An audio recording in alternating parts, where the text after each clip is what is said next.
Well, last time on Animaesus and Tarasks, the City of Salt, we had the episode I called Trouble with the Ladies. The four ways had returned to their apartment within the center of the city, and they split pretty quickly thereafter on this third day of light around 2:30 in the afternoon. The day is sharp and hot, leading well into the later month of the summer.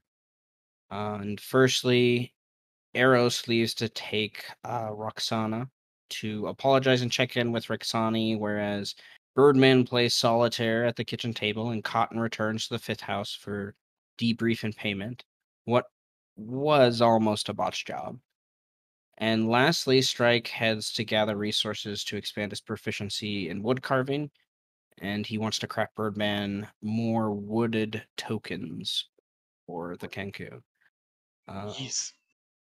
Fortunately, at the 13th House Tavern run by Rexani, Eros had poignant eloquence, and after a brief discussion of safety and loyalty with Cotton, they led Roxana to Rexani and convinced him easily that the young dancer needs this and he can use her and that they should just come together and there was a lot of lust at play, I think, in that. Pun intended, yes. Thus, Rexani is paid the gold Roxana has on her, with some being taken by this man named Red, she informs you of, a 12th house bloodbender client who helped Roxana gain the gold. She had at one point about 120. She turned into him about half that, a little more than half that. With her future in the 13th house arranged, though, and with positive gain for Eros as Roxana's new teacher in the College of Eloquence, Eros returns home. Roxana should have little to fear from the 12th house now, Red or the Bloodbenders, as Roxani kind of promised that he would protect her and that he's not of the mind where that shit's cool in his brain. Before Eros leaves, however, Roxani gives her a letter to give to Birdman to kind of clear Roxana's name and get the courts to just kind of pass this over. Back at the apartment, Birdman has Rogar kind of interrupt his solitaire game as the young Squamata looks for some snacks in the kitchen. He sees the Kenku is a little lost and alone, and he kind of warns Birdman of the consequences of being alone.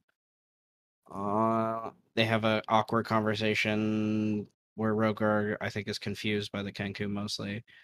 Upon leaving, and just next to where Strike is kind of carving his wood tokens, Donovan kind of ambushes his elder Rogar, impatient for treats and eager to prove kind of his combat prowess.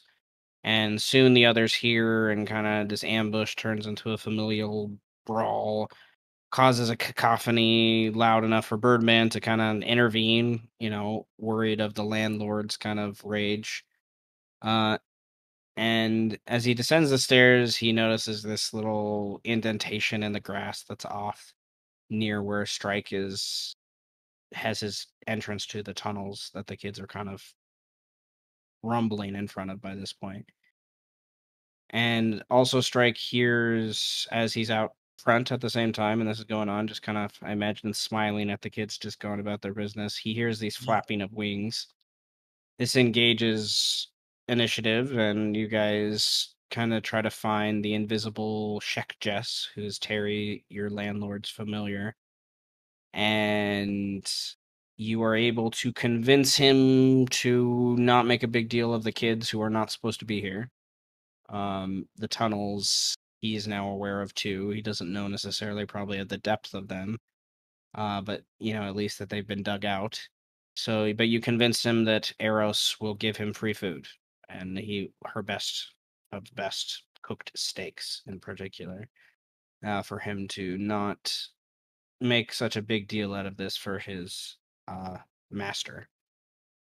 And yet, before Eros kind of returns home, she goes back to the stage court prisons to verify for Altapar if Hardy the dwarf and God Butcher was indeed slain, who you guys also know as Lady Altapar's friend and kind of was her brother figure for a while she lived here.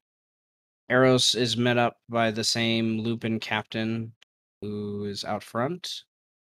She's easily able to convince him to lead her inside to meet a drow elite. Conversation with this elite leaves Eros with the understanding that Hardy is soon to be slain after the 12th house kind of finishes their intorchigation. Eros then returns afterwards to find the rest of the group getting ready for bed, and they discuss kind of what comes next and how they will deal with it. Uh, they talk about pressure and lust and kind of bond a little bit more. Birdman gives Donovan his first dagger. The next morning, early in the morning, uh, Eros is first to be greeted by Talaria, who's hooded and disguised. The elf rushes in by Eros, who is mostly naked, and she's concerned for Talaria's safety within the walls. Fully naked. Not Oh, well, mostly. there you Fully. go. Well, there you go.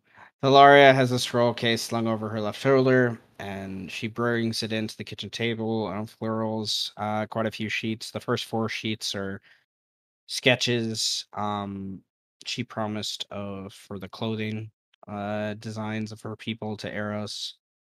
She warns Eros gets excited. They have this gentle embrace. And then she reveals what's else in her scroll case and apologizes sincerely as she does. That first is a map with of the city of Salt with circles drawn about, and this one near the tailstones in the 12th house that's very clearly marked with like many circles around it. Like this is the spot.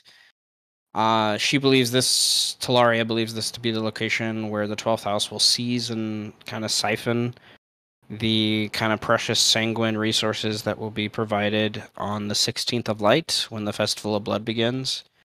This festival is a beacon of prosperity to the people, providing many poor with precious sustenance for months and months to come. The 12th house seems to be making a broader move by Talaria's understanding to control more of the resources from the beast of the city. Talaria then also reveals the third document, major kind of document within there, and it's a letter from Lady Altabar, who first and foremost is kind of apologizing for her return to the city, but she feels a need to stop the 12th house before they commit this heinous act and kind of take away what should be freedom to the people. And she's embarrassed that this is happening right under her nose. We are returning this session after a week or so of downtime. In as a reminder, weeks in this world are much longer than our weeks. They're more like 10 days. So it's been about that. And we are coming a little bit more like 11 days since we last picked up. And we return at the Herald's Tavern.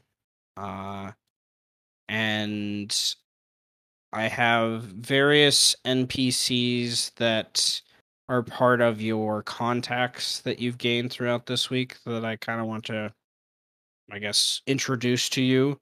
Of like these people, they're not necessarily in the Herald's Tavern with you, but I imagine as part of this discussion, after going through this time of carousing and investigating throughout the city, you guys are at a point where you feel like you have enough information to kind of move on something.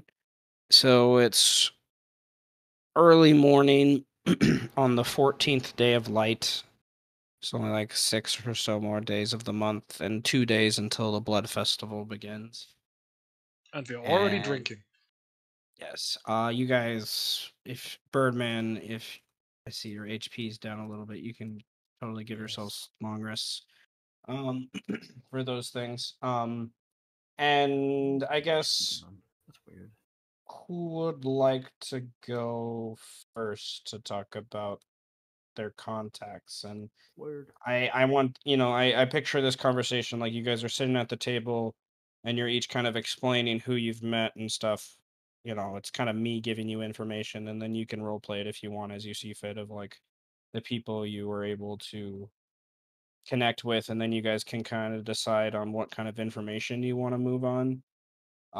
Once I've introduced them all to you, I'll kind of talk about what you generally learned about Lady Altapar from these people, and you can then also decide who you want to press in more, I guess, before the Blood Festival begins, which, you have 2 full days, pretty much a full 48 hours. Well, Mm. considering I have 3, I'll go last. Birdman, wanna go at? I suppose. The man who can't speak for himself, so I'll go first. Yeah. Okay. Yeah. You have basically 2, because you invested time to set up a specific meeting with the 11th house, and then you Yeah. also were able to just kind of meet another contact throughout the week as you hung out with Eros and others and kind of partied and whatnot. Nice. So we'll talk about that one first. I guess you were able to get a contact of the, and I'm going to move him forward just to represent it's that person, and then I guess I'll make it big. You can see the token more clearly. Oh my god. It is a halfling of the 9th house. He is in pretty connected. You get in the house of the 9th house. Like he upper, how do I word this? Some of the houses have this position called the Master at Arms, which is like kind of like a second in command position of most of the houses. Not all the houses do that. This guy would kind of be that position, but the way the 9th house organizes themselves, there's lots of people kind of in that position. But he is one of the upper ranking members.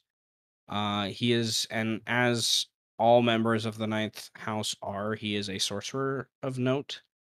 You know he has connections to the 12th house because he deals in necromancy. Oh. And he not in he doesn't make zombies, not in that fashion. You don't get the impression, but you do get the impression he's curious about those things in a way. So he uses the 12th house for resources. It's not exactly an in with the 12th house and those things. And he has, as the best you can understand, he doesn't really have a strong connection with any other house other than his house, the 9th and the 12th, for those Fair. things. But he presumably could get you in to meet, some of the people that used to pay for Lady Altapar to do her job. Is kind of the impression you get from what little, the couple times you talked to him and kind of bought drinks for him over the week. Cause lots of hubbub and kind of pre-game partying before the Blood Festival begins. Because the city changes quite significantly for a couple days as the Blood Festival kind of rises. Quite literally. So what is this guy's name? I always enjoy when you guys come up with Oh names. my god, I don't know, man. So I came This up with dude- a couple for these. This dude looks like a Phineas to me. I Like love for real. okay. Let me get out the Phineas, catalog. Phineas, and we need I a last name just came to me. Phineas Shadow Blossom. Oh my god. This guy's edgy. This guy is sad. He's wearing mascara. And Yo, try not to Yes, cut his yourself. eyes huge are emo kid. upsetting to you. I'd say like he doesn't. There's something weirdly off about him. You don't know what it is. Like he's not, and it's but you I don't know what little you know about what a sorcerer is. I guess that's not completely weird to you. because sorcerers just are that's just kind of their ambiance, I think, in some ways. But I don't know. Roll an Arcana check for me to see. Hey, how much have you been around necromancy since you guys killed Calivor and Iconier is still technically in charge right now? I don't think you know shit. You Yeah, I don't don't know know shit. anything. Holy You know what Good necromancy start. is, and he mentioned necromancy, and it's about undeath.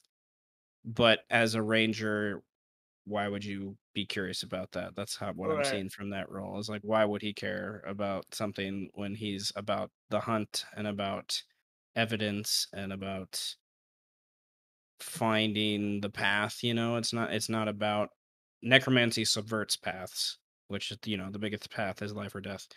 So it can make that makes sense in some ways. So you also made contact with one of the upper ranking wizards, who has set up a meeting for you to talk with, you think is the Binder Lord of the 11th Oh, house. hell yeah.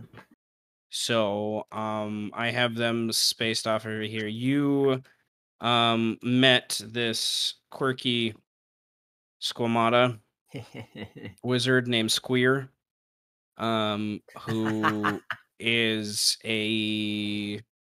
for simplest terms, a bodyguard of the Binder Lord Orcafor, who is a very old and powerful gnome wizard. And they set up a meeting for you to come with him, and your squirrel will be here with his compatriot, who he didn't tell you who he was, but he told you it'd be a halfling wizard. That he and the halfling are like Orcafor's personal bodyguards, basically. Nice. So like all their magic is designed to protect. They are Damn. like, The you abjuration wizards for sure. yes. Where Damn. Orcafor, just by the like how they talk about, he would be what the world would call an archmage. He's that Oh. strong. Like he's a really powerful mage. Um, for those things. So they have information about the connection to the 10th house that you've learned about, with them kind of doing a confederacy. The 10th house is leading the 11th, 9th, and 2nd house together to kind of go against the 12th house. They're the first, like, no one's been brave enough to ever do something like that, really. So, like, they're trying to, as best you understand, gather evidence to do something against it. So, uh, he's a binder lord, so in and of itself, and he's one of he and his cousin Anton are the two oldest people that most people are aware of in the city. They're two gnomes over 300 years old. So, know a lot of history and stuff about what the city. So, just in general, someone that's kind of like that font of knowledge, for lack of a better way to put it. Um, and then Strike. Yes. You were met up with, while you were working throughout the week and kind of drinking here and there, another melon from the 6th house that was uh doing the same sort of business, but instead of like the wood carving thing, he took it as the point of view of he's doing this to make sure the city's ready for what comes next. He refused to get paid for it. And what little you've talked to this guy this week and kind of the conversations he's had with this guy, you're pretty sure he's a priest of some sort. But not like a very like dogmatic priest. He's not someone that's gonna like go out and preach the word of God to you. He doesn't do that in any way. But you get the impression he is very religious, and it's kind of like a personal thing more than anything else like that. And He he's sounds like a very pretty cool guy. and he feels very responsible for druids. I mean, not druids, the people. I'm sorry. Why did I say druids? I read the word druid, I think. He's very responsible to like protect the people of the city for whatever reason. That's why he does what he does. What is his name? What is his name? That's a fucking good question. Do you have any idea how long I spent thinking up names for new characters? Holy moly. Let's go with Enric. And all right, so um, as a where's my other thingy?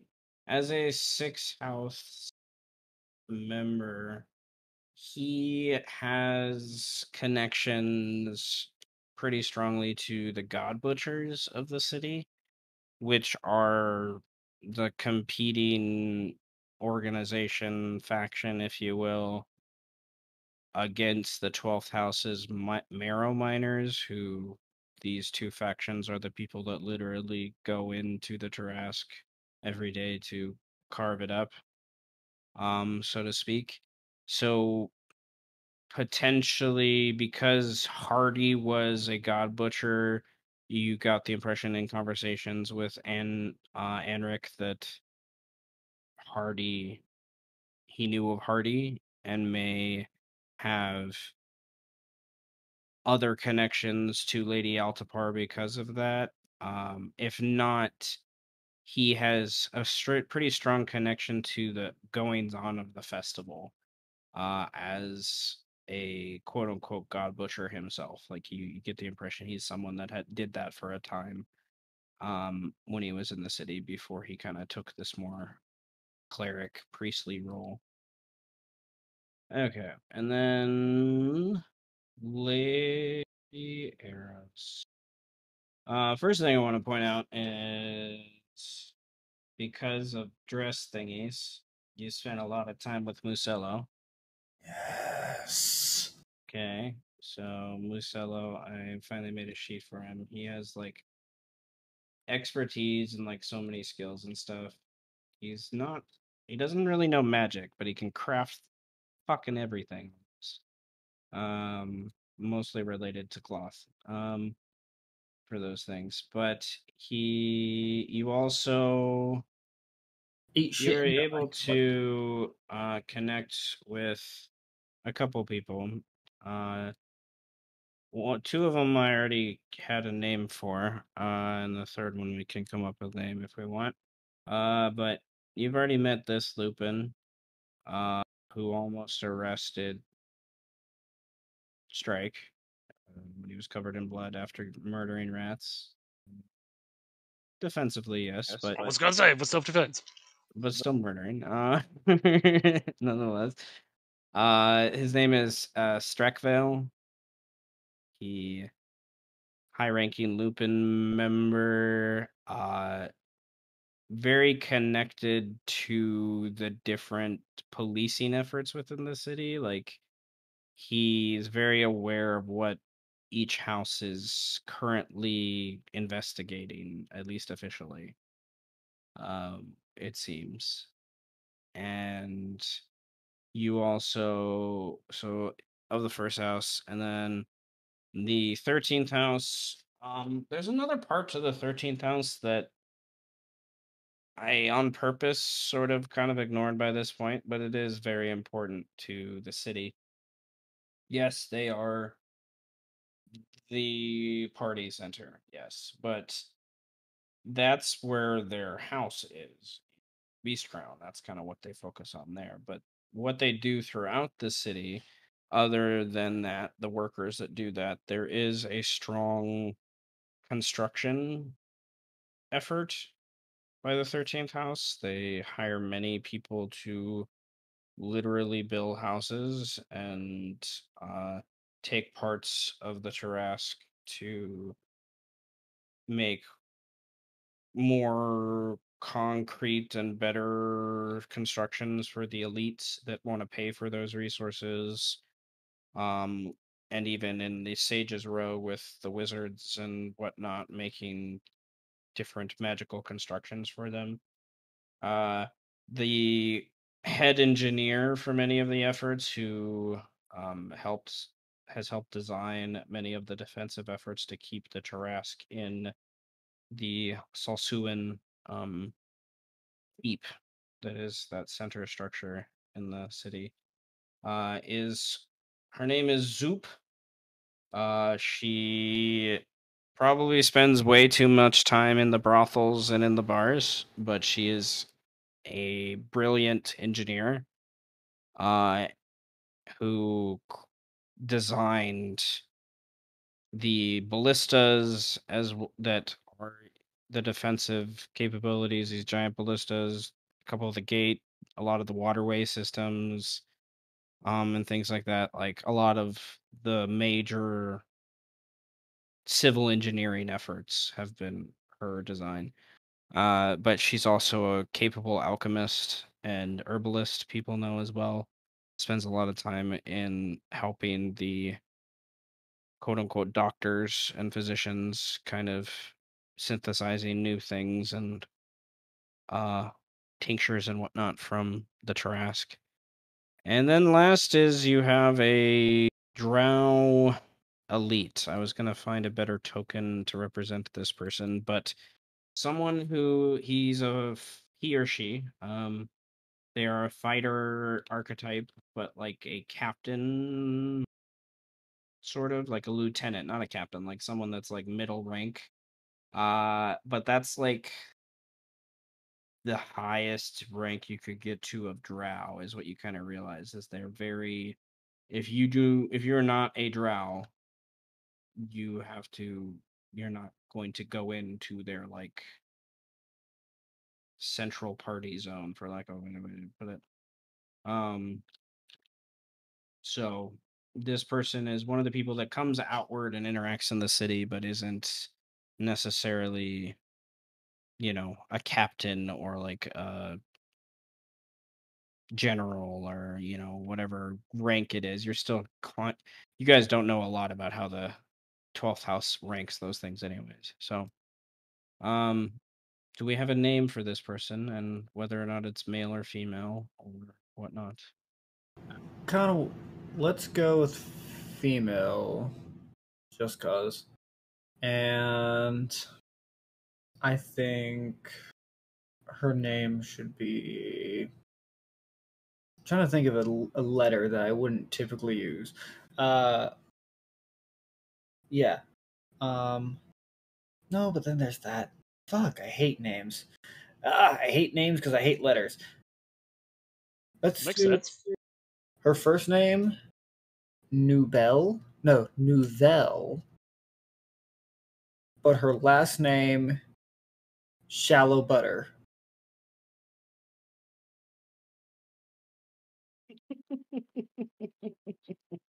Definitely a drow that grew up on the city streets. With that a name like that. Uh Nouvelle Shadow. Shadow butter? No, Shallow Butter. Shallow. That's even better. Shallow water. All right. Okay. So trading out a token. Is that her real quick. actual last name? Yes. Yeah, dude. Or at least what people call her. Or in the call her. city. Yeah, I was gonna say if it's not her last name, it's definitely like a gangster nickname. It's Like, definitely something one of a commoner gave her for yeah, something that she did. like Fat Tony, but they call her Shallow Butter. Hey, That's you Shallow don't Butter. fuck with Fat Tony. Hey, that's Shallow Butter. Yeah. You don't fuck with Shallow Butter. Should cut your fucking throat, man. You don't fuck with Shallow Swift as a Butter. knife through hot butter. Fucking Joe Pesci shows up. All right. Well, I have always loved this picture for a drow female, so we're gonna use that one for shallow butter. All right. So obviously, an into the drow inner circle. For those things. It probably also knows the drow you dealt with in the prisons. That was the one in Torchigating Hardy. So that connection does make sense in some ways. So you guys have kind of laid out, these connections, these contacts that you've made in the city that have different perspectives towards Lady Angeli's Altapar. Now you're all staring at each other and trying to decide how do you move on this. Talaria has been in and out of the city these last couple days, just doing her normal work that she's doing, but she is planning to bring a couple extra contacts she knows in during the festival. If you guys don't find Angeles by that point, to just have some more eyes with all the people about, to because no one really knows exactly what Angeles is planning to do by this point. The 12th house did try to kill her, as best as you guys understand. So, vengeance? Question mark. So, while Arrow's kind of leaning onto the table, looking deep into the beady eyes of the Birdman, and The the Birdman is sitting upright in his chair, like us, like go back. Absolutely not leaned over at all. Very prim and proper. No hangover here. Arrow's, so, we have, from the bird, a lizard sorcerer, wizard, someone, magic, who knows the 11th house lord, as well as a necromantic halfling, and Strike has another melon who helps people. Yeah, he's pretty cool. He's a god butcher. Oh, he's connected to the faction that competes against the 12th faction the most. Like, for money in the city. And I have that Lupin guard that tried to arrest you, Strike. He's cool. His fur is nice. Very well kept. As well as the engineer's a gnome, or... Yep, gnome.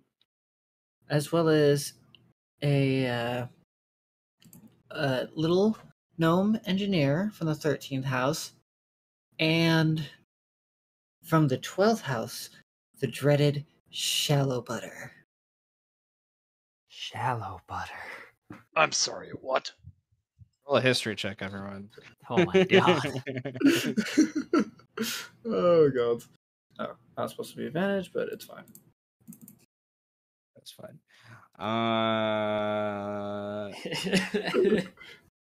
It's you guys literally don't know what shallow butter is other than Eros.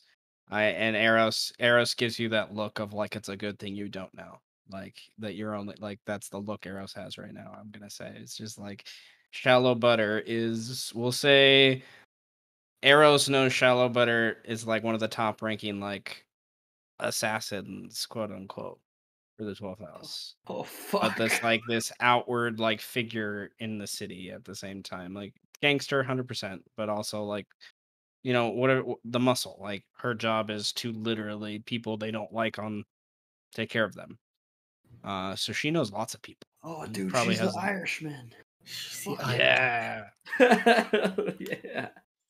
Yeah. That's funny. My brother and I used to had this conversation years back that we thought Drow would have an Irish accent. So It's the Irishman. Goblin's not Spanish. Oh god. Yeah, so here's the thing about Shallow Butter. You just gotta be careful, because she can cut into you shallowly, like butter, and can still kill you. Or something. That's terrifying. Shallowly like butter. You all should have one inspiration point to start, just as a reminder. Get an inspiration point, Arrows. Cut you shallowly So, like butter. like butter. Like butter. Like butter. Like butter. Butter like. Like butter. Butter like. Shallow like butter. Shallow like butter. Butter like shadow. Butter in her shallow. Shadow in her butter. What? The Bingo. things that now the Kenku can repeat. That's what I love about it. One of the things I love. Okay. And then So, with all this. also, sorry, Greed and Brandon both get an inspiration point for getting me a name for those people. Yeah. Sweet. 3 is the maximum, we said. Equal to proficiency, right? Your Yes. proficiency, you can keep more than those, but you have to immediately spend them. Gotcha. You only can hold on to 3 for between scenes. Hmm. So, with all this said, how can we use this? Well, Eros just like stares blankly at a plate of cheese in front of her as she contemplates the ideas in her head. Every once in a while, you see a piece of cheese leave that plate. You Then just see the a cheese hand. is back on the plate. You just see a hand slowly grab a piece of cheese. I feel like the Birdman is always eating. Like when there's like an opportunity, he's just always eating. There is that old phrase, Yeah. eat like a bird. There's always that one friend who always just They has just never food. stop eating. It's always like, where did you pull the chips from? I don't know. Bro, it's I bought an emergency double the other day. Emergency double. Yeah, I went to In-N-Out and bought 2 burgers. Gotta It's have I have an emergency. If you're hungry later. All right, Brandon, get another inspiration. Yeah. Emergency double. Such an oxymoron. I love it. I like yelling. Yeah, I like he was yelling. They're like, "You bought an extra one?" I'm like, "Yeah. Why the fuck would I go to In-N-Out if I'm not gonna buy an extra burger?" What? Well, dinner later. If not, Yeah, emergency double, man. When I got hungry again. I love it. Oh, fuck. So, other than these contexts, there's the other things you could, Altapar himself or Roxani. I don't or want to other talk to things you could Altapar about use. his wife. The other avenues you could use to try to connect other NPCs you've met by this point. Jim potentially could help with this stuff too. But my point is in 2 days' time, you're more or less out of time because when the festival's going on, it's going to be nearly impossible to find that needle in a haystack. Generally where Talaria thinks things are going to go down, but that's just related to the 12th house. That's not necessarily related to what Lady Altapar is going to do. And you also know her husband will kill her. It's very obvious at this point. So she has the 10th house and the 12th house looking for her neck if they find out she's still alive. That dumb bitch. Well, I have an idea. With my 1st and 12th house contacts, I can definitely see if there's been any suspicious Also, give me like 1 minute, and I'm gonna cast Sending on Angeles.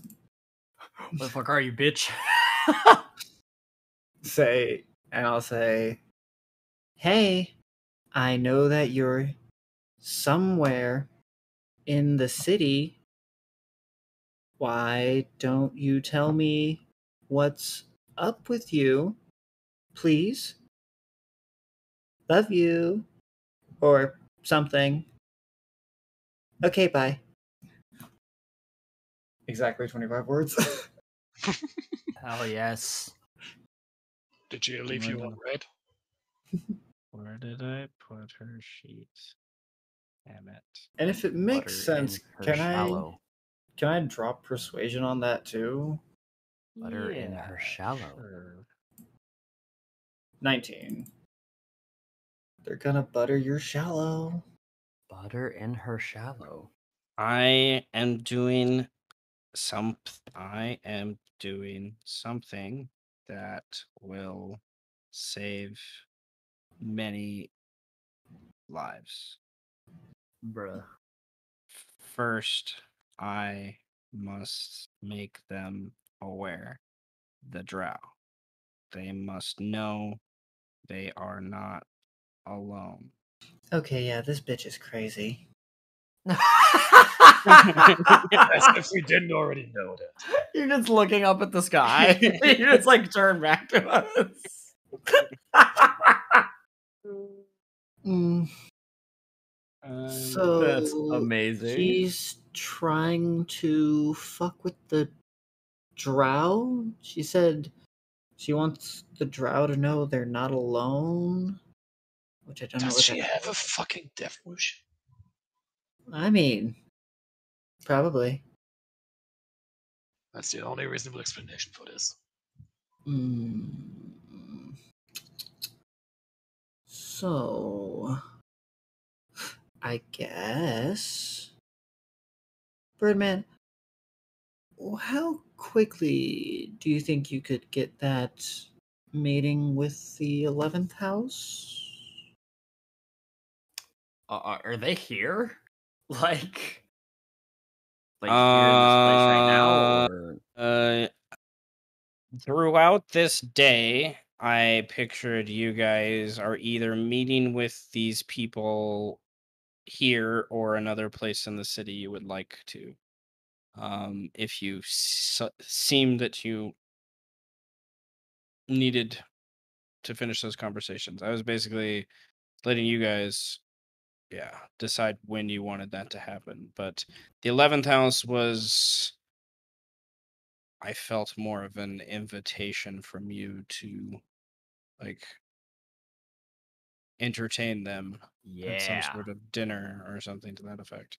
Yeah. With how it was implied. So, you know, I imagine using Eros as a tool of enticement as a decently well-known cook within the city. Yeah. So you ask how quickly, and he says, quickly. And by quickly, like, are we talking today? Tomorrow? A few hours? Minutes? Seconds? Today? A few hours? Quickly? Okay. I cast Detect Thoughts on the bird. So give me a full rundown of what exactly is going on with that. Yeah, okay, so listen, what they want is they want dinner. They want you to cook them dinner. You just imagine that the Birdman is so frantic. He's like, they want you to cook them dinner, and because they like how you cook, and I could be possibly meeting a binder lord, so we don't want to fuck this up, right? So I should wear my cutest outfit then. That's a trick question because I was going to do that anyway. Just... Lucella will probably have one of the outfits done by this point, more than likely. Oh, Anyone. yes. I could also test drive one of my new outfits. I think this works perfectly. Everything is going peachy keen. Send a letter, send a letter, send a letter, send a letter, send a letter. He just starts like writing down on a piece of paper or something. Like, meet me. Where are we gonna meet them though? Here? Here would be a little strange. What if maybe we could also get access to their place they'd have to have a cooking station somewhere in their building. Their place. Each of the houses do have basically towers, more or less, that have been built for them. Their place. What is Brian talking about? Yeah, because this whole Well, conversation. I was like, because Eris has been speaking out loud, though. Yeah. Right? Like, Eros is speaking Oh, out I thought it was already at the entire. no. Eros has been speaking out loud. That's why. Okay. That's why. It's a one-sided phone conversation. Yeah, that's why. That's why the Gotcha. Birdman is actually making full S sentences. Yeah. So Strike. So when Eros. when he says their place, he is copying Eros, like actually speaking out loud now. Ah, okay. That makes more sense. Their place, cooking station somewhere. Plus, if we get into their tower, we might be able to. I'm not saying sneak around, but we could get a good look at the place. I've never been inside of their tower. Seems like a fun place to get lost in, maybe. Strike. Field trip. Yeah. What do you plan to do with your friend? I'm not quite sure yet. We'll probably continue building some stuff. Maybe there are some new recruits who require training. That would be where I'd come in, probably. He hasn't given me many details. And you're building for the festival, Yep. right? Well, if the 12th house is doing what Talaria said they would be doing, then I imagine the action is probably all going to go down at the split between the Tailstones and the Sage's Row. So maybe see if you can get eyes on that area. Possibly.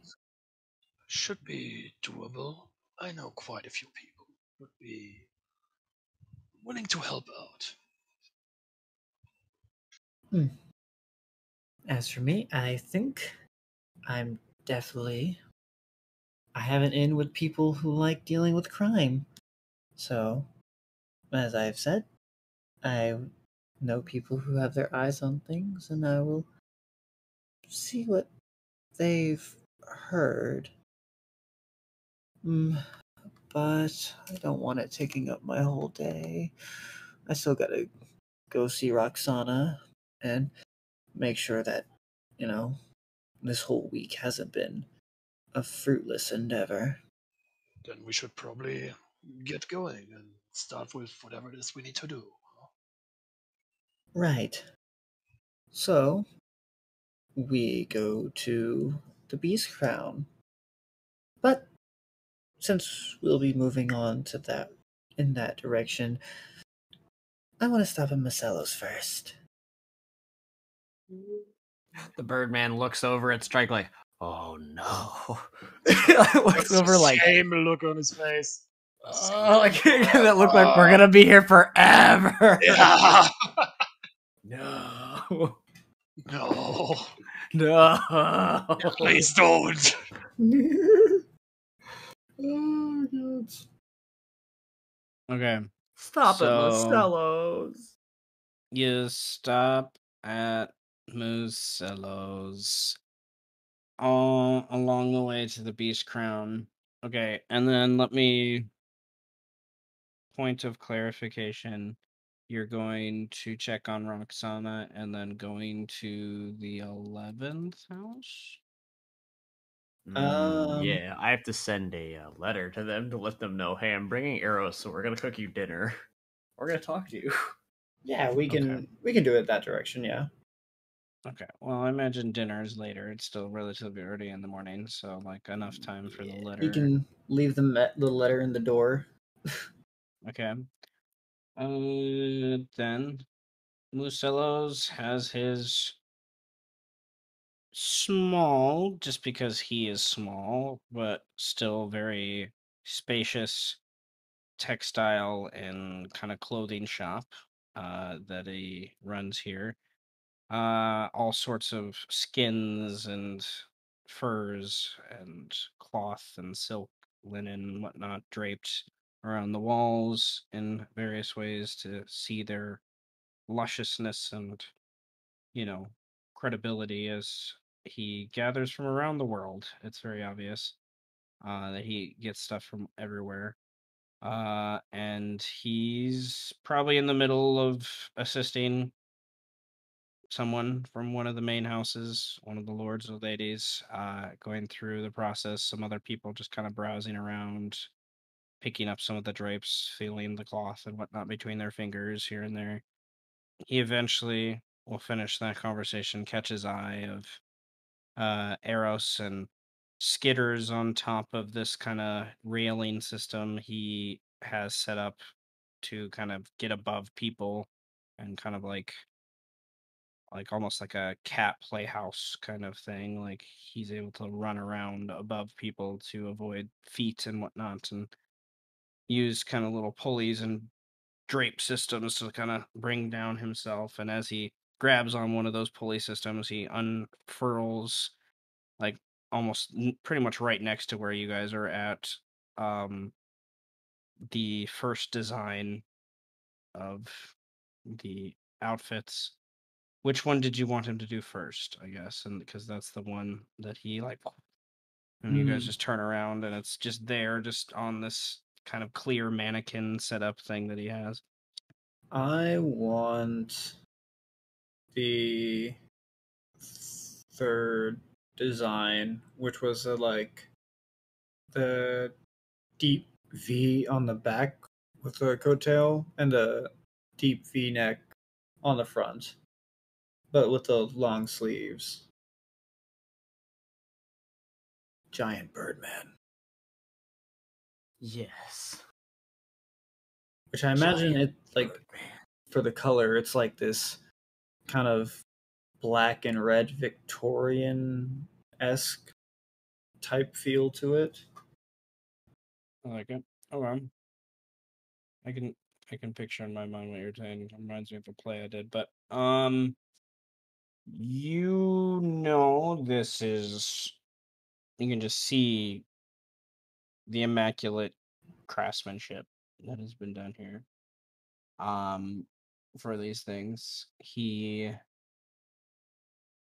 smiles, very proud of himself, chitters in his Mustellan language, and then in common, I do believe I have outdone myself. But whoever came up with these flowing designs, I must have them over for dinner sometime. But you refuse to tell me. Ah, Well, Marcello, you gotta give a girl her secrets sometimes. Right now, things are just a little bit mm, backed up, and so yes, there's too much pressure to release at the moment. We'll get there eventually, though. that's unfortunate. You know I'm impatient. So, um, where are you planning to wear this? I must ask. I, I need to know how quickly to wrap up those finishing touches and um how much we or shall we go with the standard rate or Well, Marcello, I'm thinking that I have a bit of a date with the Binder Lord. So, ooh, which one? the 11th. Hmm, I don't know who that is. Neither do I. But that's kind of half the fun of it. So, Interesting. This definitely has to be top-notch work. When are you having this dinner?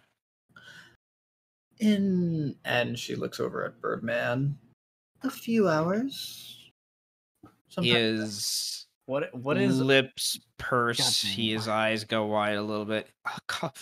You come, you and this. You're supposed to give me more time for these things. But yes. Let me see. I'm Goes off. sorry that I came so quickly. I didn't mean to. It was just a last-minute thing. It will be rushed. It will not be. It will not be what I wanted it to be, but it will. It will wow any binder lord. None of them know anything about this. He's just disappointed in himself. It seems mostly than anything. Listen. This could just be the prototype. We can. You can still make another one. Double sevens. Um. Seven. Yes. There always has to be the first. Fine. He claps his little paws together. Give me a few 2 hours ish, and I can put on the last finishing touches. But I'm going to have to tell you that I'm gonna have to sew you into this. So we will have to cut you out later. I knew it. Yeah. Well, if you're inviting to have to really feel me out, okay, that's fine. Mm. And I'll even throw in some extra gold your way just for the inconvenience. Because you know I'm so terribly sorry about this. Good. Well, I do not feel comfortable asking you for more than 10. Then I'll give you 15. It is most appreciated.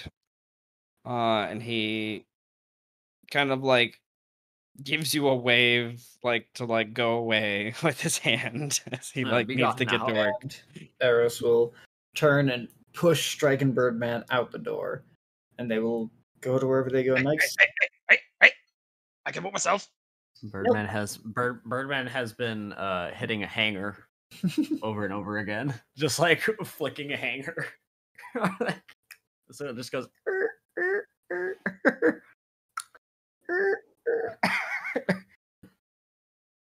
Okay. Yeah. Okay. Well, then you go to the gates to the Beast Crown. Birdman gets you guys in easy enough with his kind of attorney clearance kind of stuff. My Eros sick could ass also badge. assist with that as they spent a lot of time this last week with the different, especially the 13th house, kind of involved in these things. You make your way to the 13th house here, which uh has some new construction renovation on the outside going on that wasn't there the last time you guys were here. And across the way through this small street system, you eventually can find the 11th house manor kind of hidden back there. But so Eros wanted to check. Yes. Eros wanted to check into Roxana. It appears real quickly. Sure. And then you still have a couple hours before you have to necessarily get to the 11th house district, but I guess like Birdman could drop off the letter while Yeah. Eros is checking in on Roxana and Yeah. drop off the invitation, kind of let people know, hey, in like 10 hours, I'm gonna come by for dinner and get some Yeah. food. Cook you some food, yeah. The walk to the 11th house gets more and more fantastical, it seems, along the way. As there are various small little hidey holes and magic circles and teleportation circles and things that have been drawn over the years by the various wizards that have taken up residence here.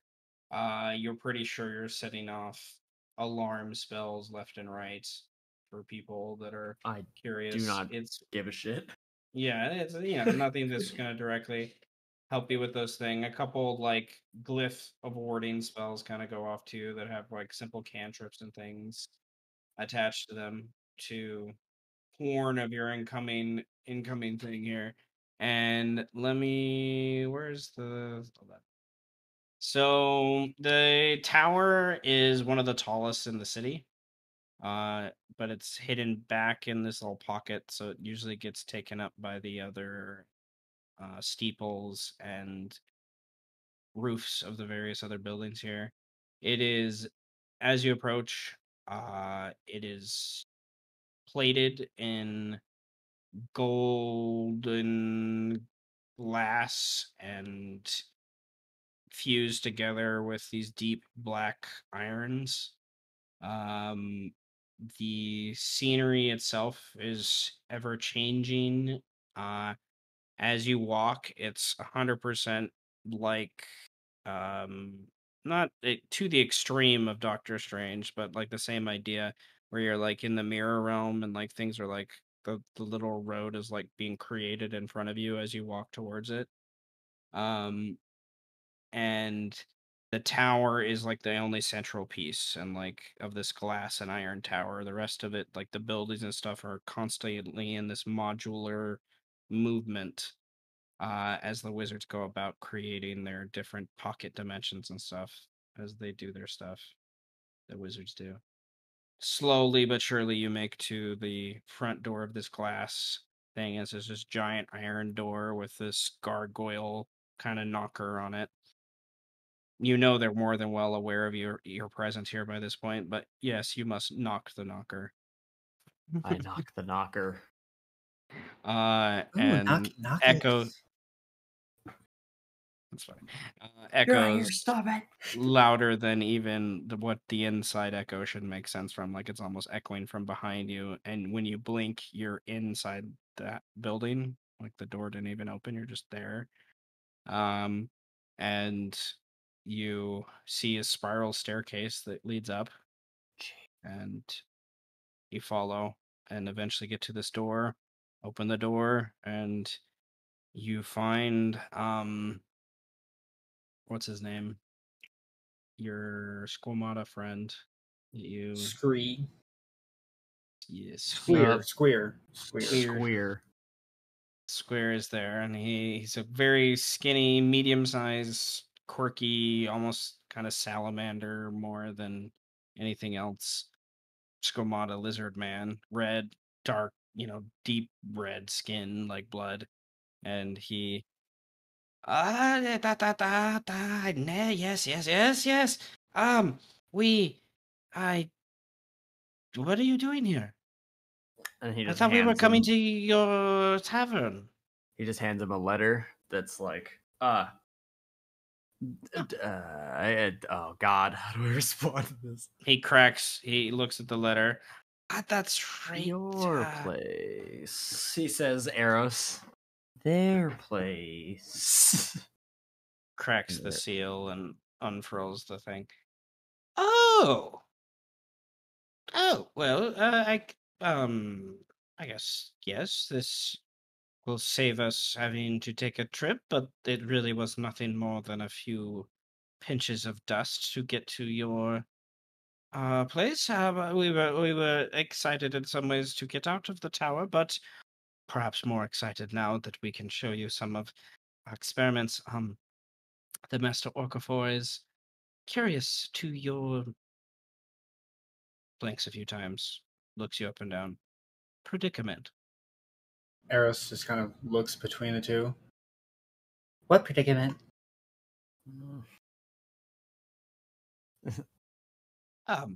That he is a A what? what was the word? What is the word that you used? It started with a K. The other night, Eros. He is a Kanku. Kaku? A Kenku. Kenku. Yes. I was not sure of this, but I looked it up in our library. They do exist. I just have never seen one, heard of one before. So I brought this up as an enticement to the master for the dinner. Indeed, we will be excited to greet you. I will. He snaps his fingers. The tables are ready, and the kitchen is ready whenever you are. But it is rather early for dinner. I have barely had my morning coffee. Uh, So he says in Macella's voice, "Give me about 2 hours." Yes. a few hours indeed. Well, you are more than I understand you artists like taking your time, but if you do need, he waves his hand over to a couple animated objects, and they kind of come in, and if you need any help, there are various servants about the place for. And then he snaps, and they kind of like Ooh. go back to where they were. Birdman is like freaking out, like, "Oh my god, this place is so cool!"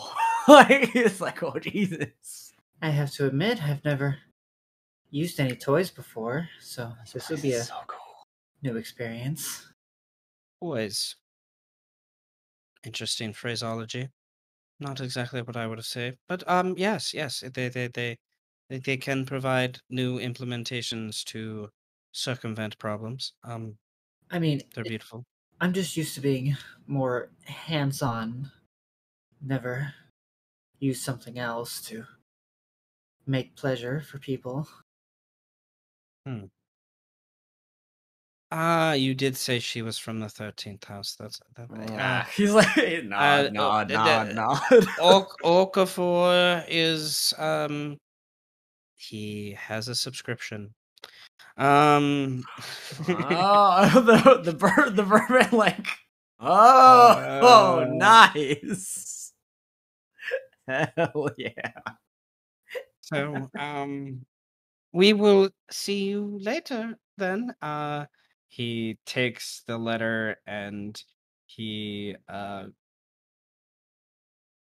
does this quick spell, and this little like um, familiar thing kind of pops up, a little lizard, and grabs the thing, and it starts to run it up the spiral stairs that like almost disappear behind him as the lizard runs up them. And it's like, have a wonderful day. And as I said, the door's open for when you're ready to begin preparations for what we hope is a meal that lives up to your reputation. Oh, don't worry. I don't think I've left anyone unsatisfied yet. Have a wonderful day. He like walks away. As you guys walk out, there's some mumbling to himself about the Kenku and the weird human lady. And you guys go to the door, closes behind you, and walking down the roadway as it like shifts and moves behind you as you exit the district. As we're walking out, I tap Eros on the shoulder, like, "Holy shit, that was so cool!" He like does like hand gestures, like of shit moving around, like this thing's flying around and doing shit. See? It could be fun to, like, just get a nice view of what's going on the inside. That was so cool. What do you think of it, Strike? I suppose it was alright. Hmm. Magic does tend to go over your head, doesn't it? Oh, you'd be surprised. I've been practicing a little as of late. Ooh. Practicing what exactly? Just some minor stuff, such as creating some smaller illusions, or to make myself a little bit louder. Stuff that could help me with my usual thing. Oh. Okay. It's definitely not something that I do myself, but It might come in handy when we find ourselves in a situation again when shit's hitting the fan, so to speak.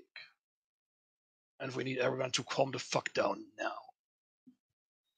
Well, shit hitting someone's fan. Can't really fan yourself if there's shit on it. That is very true, yes. I mean, you could, but that'd be nasty. Yeah, that would be really gross. Well, good luck with that. I hope it turns out well and you don't accidentally, blow yourself up.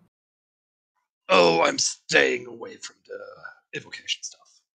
I don't trust myself with that. Shallow in her butter. Yeah, it can get You're back. shallow in our butter. Well, let's move on and go see Roxana then. Which also might lead into other things. Who knows? Who knows? Shallow in her butter. Shallow in her butter. Okay.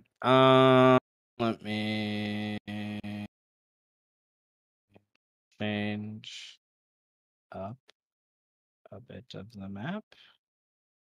And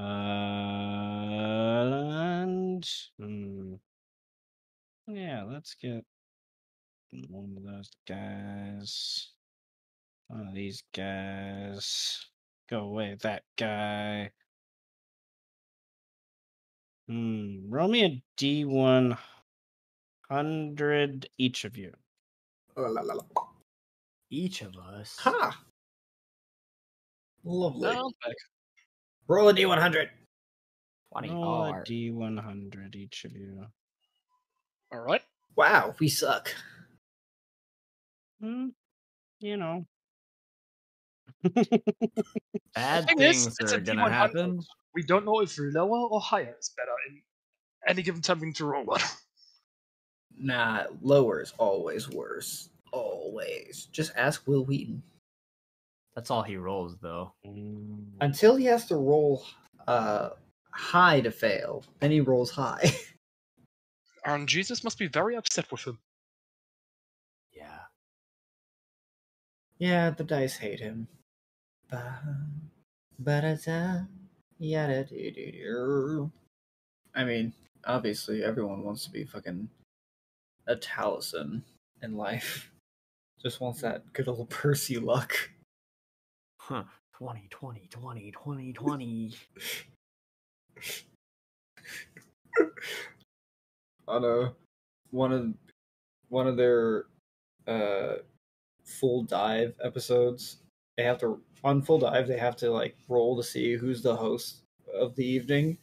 Whoever gets the highest has to host, and Taliesin rolls a 20. The man is just gifted with those magic hands. Magic hand. Too bad it's a dark power. It is a dark power. very dark power. Oh, God. I mean, but he is Oh, after God. all an eldritch being. So Is that Ryan Gosling? is that Ryan Gosling? What is he doing here? Nah, not impressed. Until we see, Bro, that's Ryan Gosling in Blade Runner. Come on, dude. That's Funny. Ryan That's Gosling. until we see Ryan Reynolds show up, it's not really impressive. That's pretty fucking close to Ryan Reynolds. That's not bad. Ryan Gosling. I love it. Okay, you come into a pretty Oh my not packed God. house, but it's more than What the hell? 50% full. Various races and people from around the city. Dwarves and humans, Canis, Patori, Standard. couple Coleoptid in there, and Roxana is in the process of kind of sitting down at a table across the way from Lupin, who's in the middle of his food. The way he's dressed, he's probably a knight of the first house, more than likely. And what do you do? I should mention Eris's current outfit. She's wearing her jacket, and she has on this kind of beige top, but it only like it just wraps around like her breast, and that's it. So her midriff is showing, and kind of her upper collarbone area is also showing, and she's just wearing like a matching like beige shorts, but like skin tight shorts. And so she'll uh walking away from Birdman and Strike. This should only take a second. Or maybe more. I don't know. It never takes a second with you. Hours? Who knows? If I do end up taking too much time, you guys just go on without me to see your other contacts. Don't mind me. Sometimes I just like to drill into Roxana a bit. Gets me Dinner? excited. Dinner? I'll be on time for that. Don't worry. It's Before like you run off strike, it's like just 10 in also- the morning by this point, but you get the impression many of these people have been partying since like 2 in the morning. When you come in here. Before you run off strike, tosses your gold card and says, "Buy around yourself a drink." Tosses a what? A gold coin. Oh, cool. And Eros would like pull out this giant bag just filled with gold coins and drop it in. Just to flex. You haven't even seen the crackhead money Yeah, in the it's house. the crackhead money. You haven't seen the crackhead money in the house yet. It's just stored underneath the coffin. Under the floorboards in the coffin. Yeah. You hear Rexani as he goes behind the bar yell out, "Ah, Eros, welcome, welcome!" A couple people seem to recognize you and kind of, yay, cheer that you come in once he draws attention to you. And Roxana kind of turns about and stands up and gives you a playful hug. Quick, but definitely friendly, and then kind of sits back down and grabs her drink. It's obvious she's on the job right now. She's trying to make sure that, he feels like he's included and like, oh, me, um,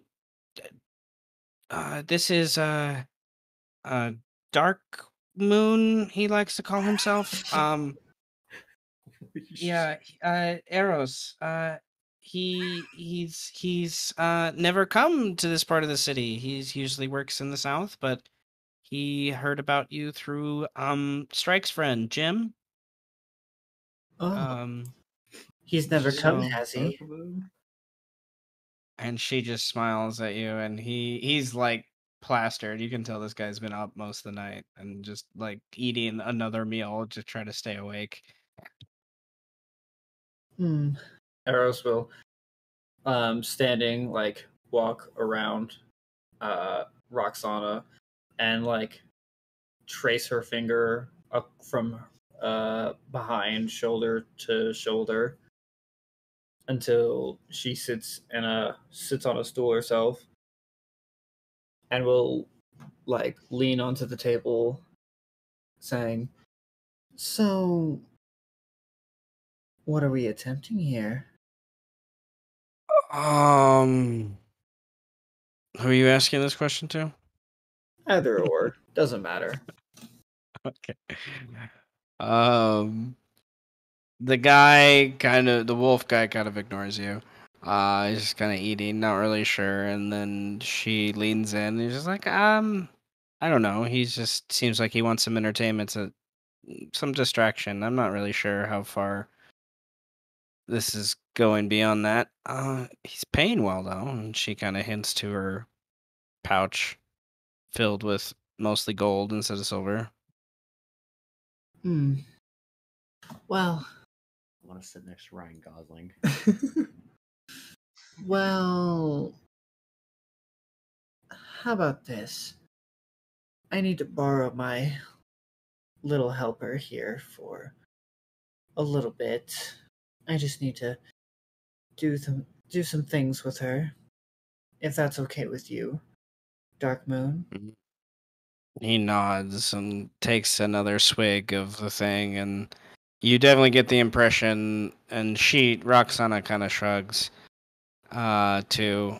He's probably not gonna last by the time you get back. Like he's probably gonna be passed out, and like someone's gonna need to go take him to his bed or something to that effect. And Roxana's like, well, it was supposed to end sometime, I guess. Kind of, you guys walk off a little bit from the table over to. Just before they stand up, she'll say very brazenly, "I'll flash you my tits for 2 gold." Lord. To the Lupin. To the Lupin. Gonna roll the save. He throws you 2 gold. And Eros like lifts up her top for like 3 seconds, puts it back down, takes the 2 gold, and pockets it in Roxana's pocket, and then leaves. Okay. Where do you talk to her? Do you go next to the fireplace? Do you go upstairs? Do you take another table? We will go to her room. All right. What do the rest of you want to do at the bar while you wait for Eros to talk to Roxana? Oh my god. Oh, And are they I playing put like talk in quotation marks. Yeah, are they playing cards? Are they playing like cards or like gambling in here? I imagine like there's probably somebody. Yeah, it's probably cards. Yes. Not really dice. Probably not in. This is kind of an upper level establishment. There's probably also discussions of some of the upcoming pit fights that are happening during the Blood Festival. There've kind of been a pause on the pit fights for over a week as they're kind of getting everyone It's right over. riled up for those things. There's probably bulletin boards and people talking and betting about the different things. The Blood Festival goes on for 10 days. Like there's a lot that goes on during that time. Eating competitions as well that probably people are talking about. God. I guess I order food and sit next to like sit next to Ryan Gosling. I just order food, like just whatever Rixani wants to give me, I guess. Okay. Give me food. Give me something to pick at.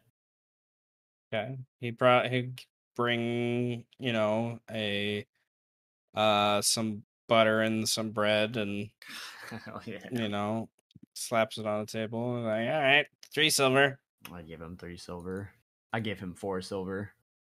Okay. Guy next to you is eating some sort of breakfast bowl, like, egg and like sausage thing. Damn. Ryan Gosling, that is. Ryan Gosling eating a fucking like a burrito and bowl. he probably works in the 13th house as one of the actors on one of the stages.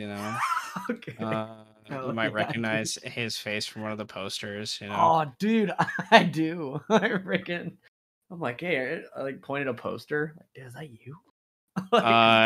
He like shifts a little bit and then looks you up and down, realizes that you're not the typical maybe fan here, and he's like, yeah, that's me. And then Strike kind of like moves and like sits between you two, and he's like, and Strike's trying to get a look at like the papers that are on the bar about like the upcoming fights and things like Hell that. yeah, because if the fights, I'm participating. And then and the guy asks, is he one of your points at the paper fighters? Yeah, I'd like to join in on it. Yeah, not me. I bet on them every here and there. A couple big ones coming up. People saying they're pretty excited about one of the calling him a bloodbender. I don't know what that is. Joining up, been rising up in the ranks, and then the first house. Everyone's talking about Dark Moon maybe getting involved in it. That's why he's here. And then I don't know, a couple other people. I have the same old the winner from last year. The what's his name? Uh, Blood Gutter looks at strike one of your type. I guess he's a melon. Blood gutter. Damn, that sounds intimidating. Holy I've heard of him before. Quite Yeah, yes.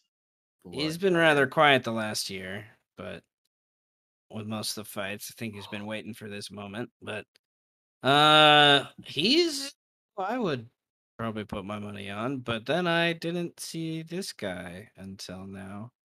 Kind of motions towards Strike. Yeah, he Uh, yeah, Birdman kind of like nudges Strike like, yeah, dude, he's the shit. Like, he's fucking scary. Steven. Thanks, Brian. He just nudges him like because he can't say anything. So he's like nudging you and he just goes, Steven. Brian. That's it. Stephen Bryan's your name, all right? Stephen Bryan's your name. If you want to sign up, you gotta, there's the 50 gold entry fee. But if you win, or even if you don't, like they say the fighters get a little stipend per fight they actually are involved in. 50 gold. Well, Birdman, you still got one of those gems? He looks at you like, huh? The fuck are you talking about? And the guy looks at Birdman curious that you have a gem too. Be worth 50 gold, like one gem worth 50 gold. Like what? I probably do still have it, like on me. I probably would have cashed it at Gemstar by now. But I mean, I have 50 gold. If you need 50 gold, Yes, I do. okay. Takes out a piece of paper, writes it down on a piece of paper. Like, I, Birdman, am loaning Strike 50 gold in hopes that he actually wins and can pay me back. Yes. He says, please sign. I sign. Because he takes out the briefcase and everything. Click. Please sign. Strikes signs with a sign goes, oh, you lawyers and your paperwork. Liable to interest. Closes the fucking briefcase. Liable to Briefcase interest. unfolding. Well, we'll see if Stephen Bryan is everything he looks to be. Stephen Bryan is Brian everything he Steven. looks to be. And the guy's still confused whether or not one of you is Steven, one of you is Brian, or he's one of us called is Stephen Bryan. Or, Or he himself is called Steven, though. he's a little confused by this point, but he shrugs and is like smiles and he's like, Rex, give me a round for these two on me. And Rex kind of nods and goes over to the thing. And Hell yeah, brings drinking at 10 over. o'clock in the morning. Let's go. You can't drink all day if you don't start in the morning. There are rules to that. That's true. Well, you're not wrong. Yeah. You're not wrong. All right, before we go to Eros upstairs with Roxana real quickly, I need to get a drink of water. So give me 1 second. Don't talk to me about water. I'm just waiting for Jim to walk in. I bet he and Strike have a lot of shit on each other. Ah. Don't mind me, I'm just furiously typing all this lore in the background. Oh, I completely forgot what the Lupin's name was. Like, Doom something, or Dark Star, or Dark Moon? Doom Dark Moon. Maybe it's Doom Water. Or just Moon Moon. Or Moon Moon. Let's make Ryan Gosling our next contact. Hell yeah. Hey, are you part of that one-man You're Ryan Gosling. You're a part of that one-man play. That's totally in theaters right now. Ryan Gosling is Ryan Gosling. Ryan Gosling as himself. In life as Ryan Gosling. Ryan Gosling. Yeah. Special thanks, Ryan Gosling. Hell yes. Ryan Gosling. Producer, Ryan Gosling. Co-producer, also Ryan Gosling. Oh, directed by Ryan Gosling. Screenwriter, George Lucas. Wait. Oh shit. It's a banger. Holy shit.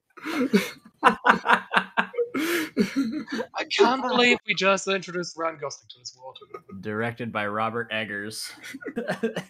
It's a banger. Love it. Alrighty, so Roxana, based upon probably what happened last time, she probably doesn't have the nicest room right now. So, it leads you into one of the teenier rooms. That is hers, and she kind of sits on the bed, Wow. and it's a bed, at least she says. And what did you want to talk about? It's kind of a Well, little early for our lesson. I thought we weren't gonna. Thought you were busy today with the other boys. well, yes, I am rather busy, and it seems I'll be a little bit busier than I thought I would be. So, I wanted to just make sure that this whole week of training, and she sits onto the bed as well, being as close, squishing up against Roxana. I just want to make sure that these lessons have been going well. So, what I want you to do is first, I want you to just show me what you got. What do you Entice me. Make me want you. mean? Okay. Okay. She is going to nod at you, and with that nod, she gives you a bardic inspiration, mostly just for like flavor, if anything else.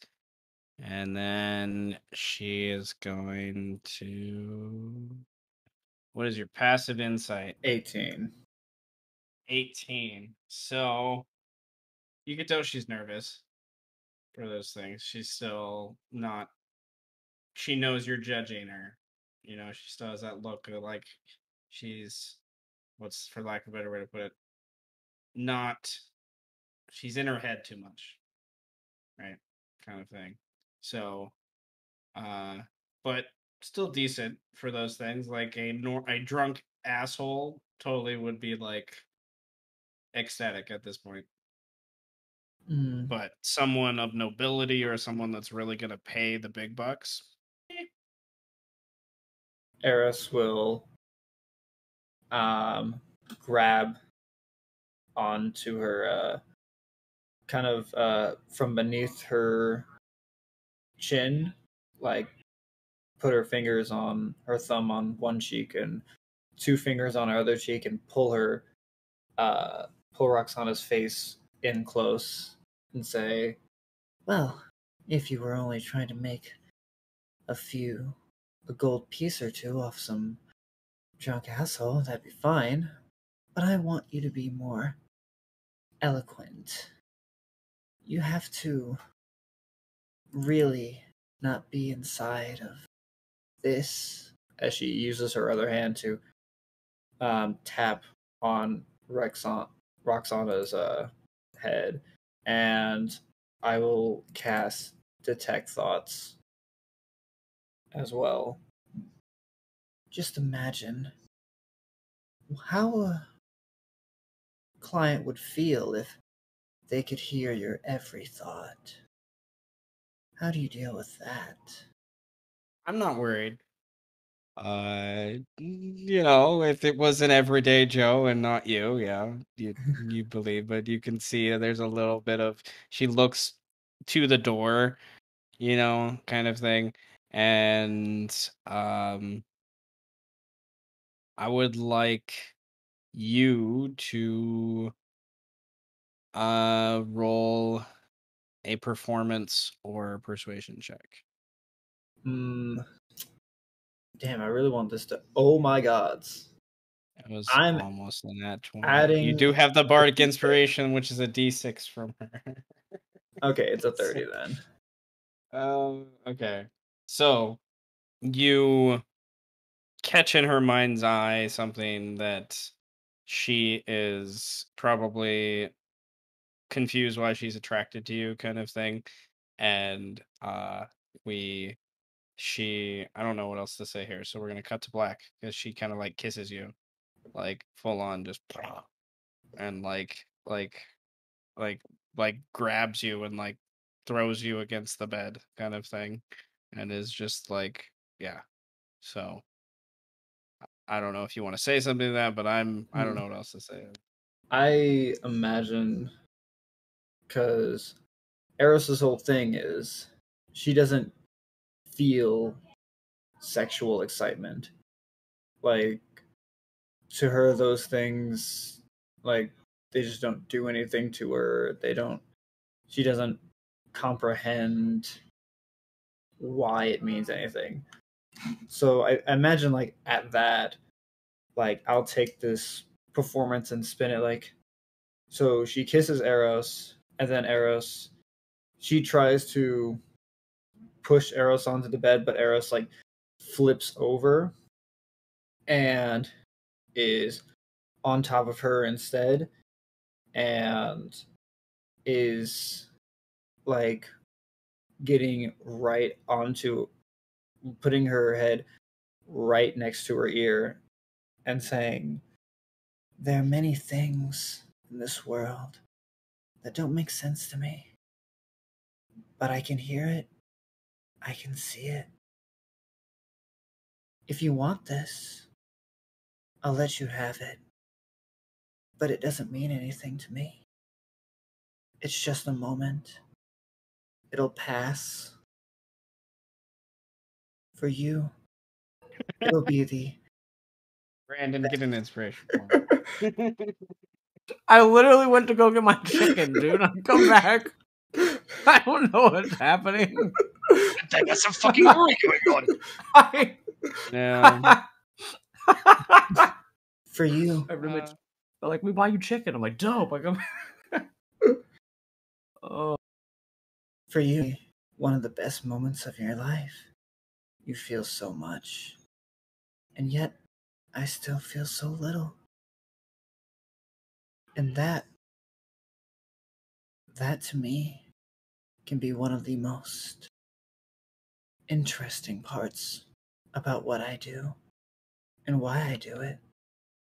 Because as everyone moves, I don't. So, is this really what you want? He looks to the door.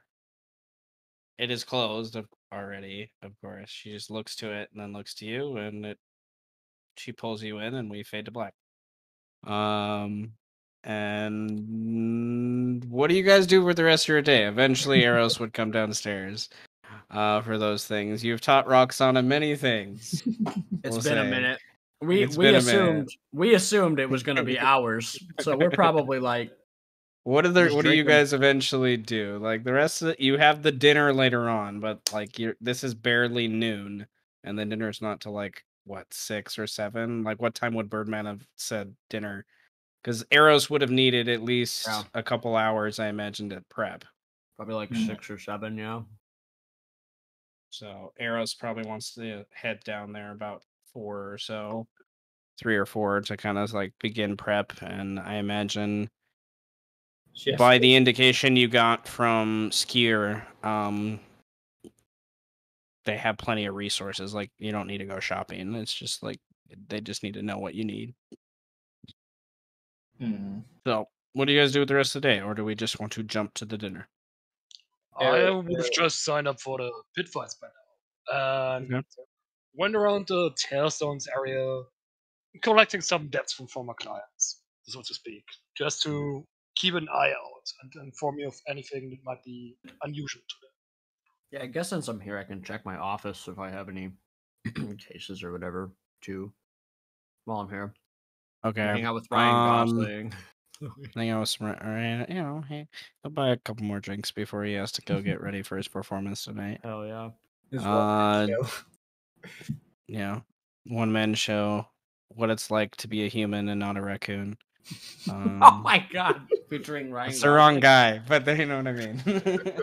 Get Ryan Gosling and what's his butt confused. That's like Daniel Radcliffe. That Daniel Radcliffe's Harry Potter. The guy who does Rocket Raccoon's voice. I always get Ryan Gosling and him Bradley confused. Cooper. Dude, Yes. that's who that other guy sitting next to him looks like, is Bradley Cooper. I was thinking about that too. I was like, yo. All right. Well, Strike, I would like you to I don't know, an investigation or an intimidation check with charisma to kind of shake down some old people, or kind of just piece who would know. If investigation, it's more like piece who would know what, I guess, kind of thing. So I wouldn't use intimidation because that's the kind of thing they've agreed on quite a long time ago, that he'd offer protection for free for now, but would come collect a favor eventually. That's what I was thinking would happen here. So probably investigation. Okay. I'm taking the 20 for giving me that inspiration. So I'm giving that inspiration, not giving it. Oh, I was gonna say I have an extra one because I have to use one. So. Oh, can I have that? Yes. Thank you. Give me your inspiration.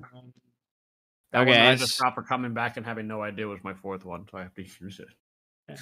Well, when you guys give each other ones, that's technically how you create more inspiration. So, hell yes. So you give me Seth doesn't one, get but shit. Yeah. No, I get one because you gave it to each other. So I create another one that didn't exist before. I'm still under the impression that Seth doesn't get anything from this exchange. Yeah, that's okay. So okay. What exactly are you looking for? Just some former clients to help me keep an eye out on anything that might seem unusual to them in the next few days. Okay, so you want some extra eyeballs. Yes. And yes. Extra eyeballs. Okay. Okay. You can how do I word this? You can have up to 3 little guys or 1 kind of like bigger guy. You know what I mean? Like so like it's like 1 person that's a higher CR or 3 that are a lower CR. Give me the big boy. Okay. Okay, roll me a. This is gonna sound really weird, but hey, roll with it. Haha, pun intended. Yes. Yeah. Roll me a 1d39. Oh my god. What the fuck? How the hell do I even roll this? You That type sounds it. terrible. Type it in.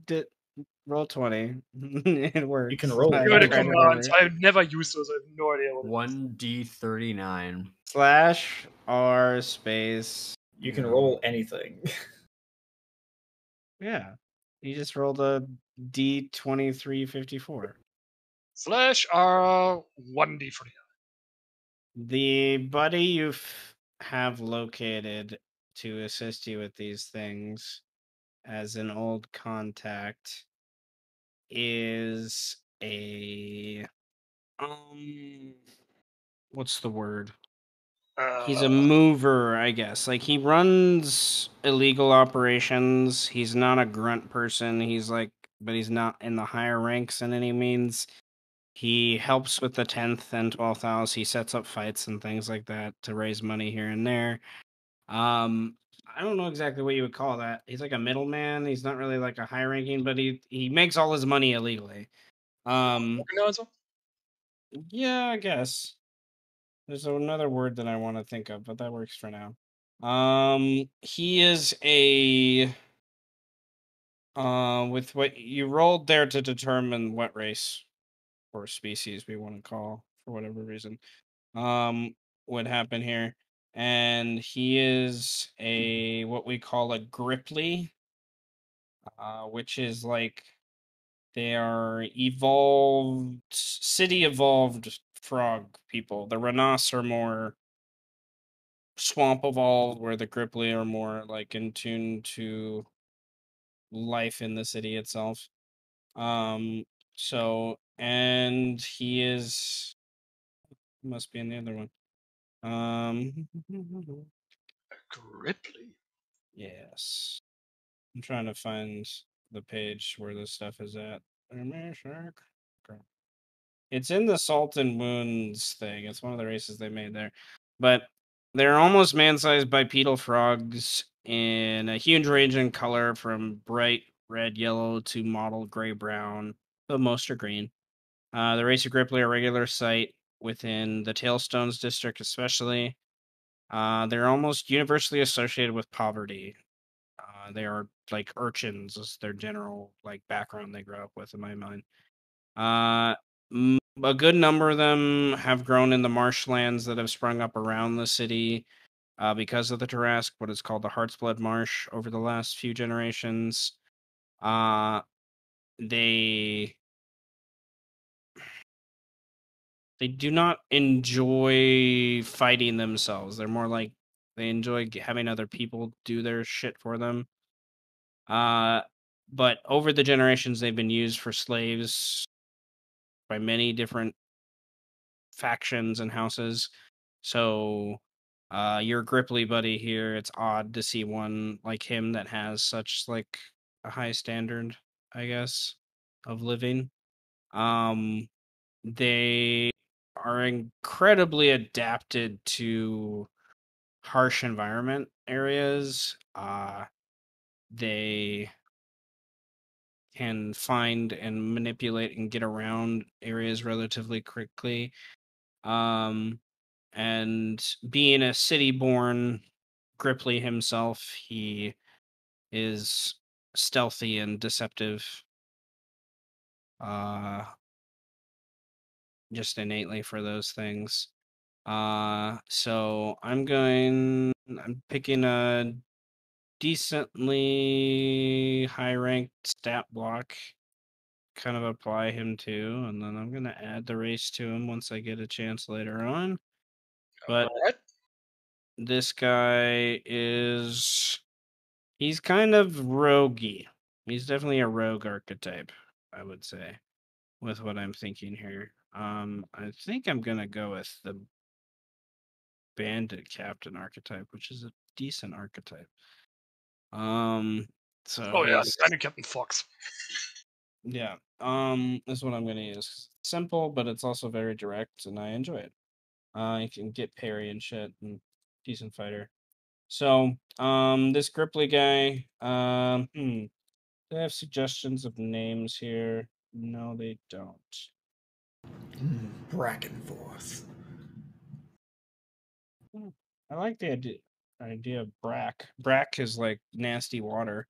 Maybe, yeah, maybe his name is Bracken. Gubenmarker. Bracken, Bracken Gubenmarker. I like it. Uh, Google uh, okay, Bracken. All right. I'm gonna write it, put it down on the sheet so I remember. Bracken Gubenmarker. I'm gonna spell that really funny too. Just This is canon. random. He is a Gripply bandit captain. Heads up a small gang of urchins that live in the city. One of the kids probably worked for him. I imagine maybe this is Rogar worked for him for a time as like a fighter. And Just eventually you were able to save up enough to buy Rogar from him. And it's not really, I think, anything against Bracken. He grew up in the city. Slavery is part of the city. Oh, You no, no, know, no. it's not. I didn't buy any of them. I paid with blood, just that much. Well, it's still payment. Yeah. You destroyed someone that no one thought you could destroy, and they were like, okay, what do you want? You know, Give me the kid. kind of thing. So we're all agreeing that if you're a gang leader, you have a very, very ridiculous name. Sure. Yes, I can roll with this idea. I'm fine with the city of Salt just having weird ass names anyways, just because it's such a huge mixture of different cultures and species that come together at one point that, you know, I imagine names are more chosen than given anyways. Like eventually you do something in the city where people choose a name for you, or you just choose the name that you want people to be recognized as, because I don't know. It's interesting. Bracken Gubenmarger. Gubenmarger. Gubenmarger. Gubenmarger. I love it. It's gonna annoy the fuck out of me to say it. Bracken Gubenmarger. Blah blah blah. Okay. But Gripply just player knowledge, right? They are like they're frog people, they're small inside. Oh, he's technically a small creature. But they are amphibious, they have dark vision, they ignore difficult terrain because of how they hop about, as one of their major things. And then they're a fun little thing. Also, I will finish his character later, but I have him marked. But he will help you during the festival. Kind of keep an eye out. You've worked with him, I imagine, for at least a year here and there with different ventures. Would make sense with why he would just do this, with you just asking. Um, you know. Always a favor for a favor in these kind of situations. Mhm. Well, it's one of those things that maybe the person that you defeated, he owed a bunch of money to, and it's like it got him out of a sticky situation himself. That he was in. Pun intended, because he's a sticky frog person, maybe? There I have don't been a know. lot of puns this session. Jeff, are you gonna be dead or something? Maybe, maybe. All right, Birdman, you go back to the stage courts to check up on your work as a lawyer, as an attorney, right? There is not really much going on right now for those things. That's good, but also concerning. It's the general, office excuse you're given from the people that work there is, people are excited for the festival, trying to keep their nose clean so they can enjoy the festivities is Fair. that general explanation for things. But your intuition is usually not wrong. That, there is always that. Is it the quiet before the storm? You're not sure, before someone's gonna do something really heinous or Yeah, whatnot. like And then you're thinking of Lady Angeles. Is she gonna assassinate one Binder Lords? And the fucking issue that noir. happens with the whole system of Binder Lords is it's 13 people that know the word. They don't give the word to anyone else until their deathbed. That's how it works. And it's like this whole magical process that like seals it that way. Like you can't just like say it. You can't. The only one person can say it, and like they can choose to say it if they want, but like only one person can. They can't give it until the way the seal works until as they're dying, sort of thing. So if someone dies and they don't give it to someone, you lose that power over. No one knows what happens at that point, right? So like if Lady Angeles like assassinates one of the Binder Lords and that word isn't able to be given to someone else and you lose that knowledge, then no one knows what happened at that point with the Tarrasque. The city has never gotten to that point. So that's one worry of like that I think would come to mind of like people in the office would of the law and litigation things that would kind of pop to mind, I think. Other than that, you guys eventually make your way back to the 11th house, I imagine, to get ready for dinner. Well, Eros would go to Marcello's to get fitted and then go to the 11th house. But real quickly, once the fade to black ends and Eros would be putting her clothes back on and would just ask Roxana, was it everything you wanted? Um, she shakes her head. You're not sure if it's a yes or a no by the way she moves her head. She seems confused. You know she enjoyed it, but she also is confused. She's just trying to say she's not at the same time. Hmm. I'm using detect No. thoughts and delving into her mind. So, wisdom save for her. Wisdom save. And I She's guess not. Ooh. well, she beats it.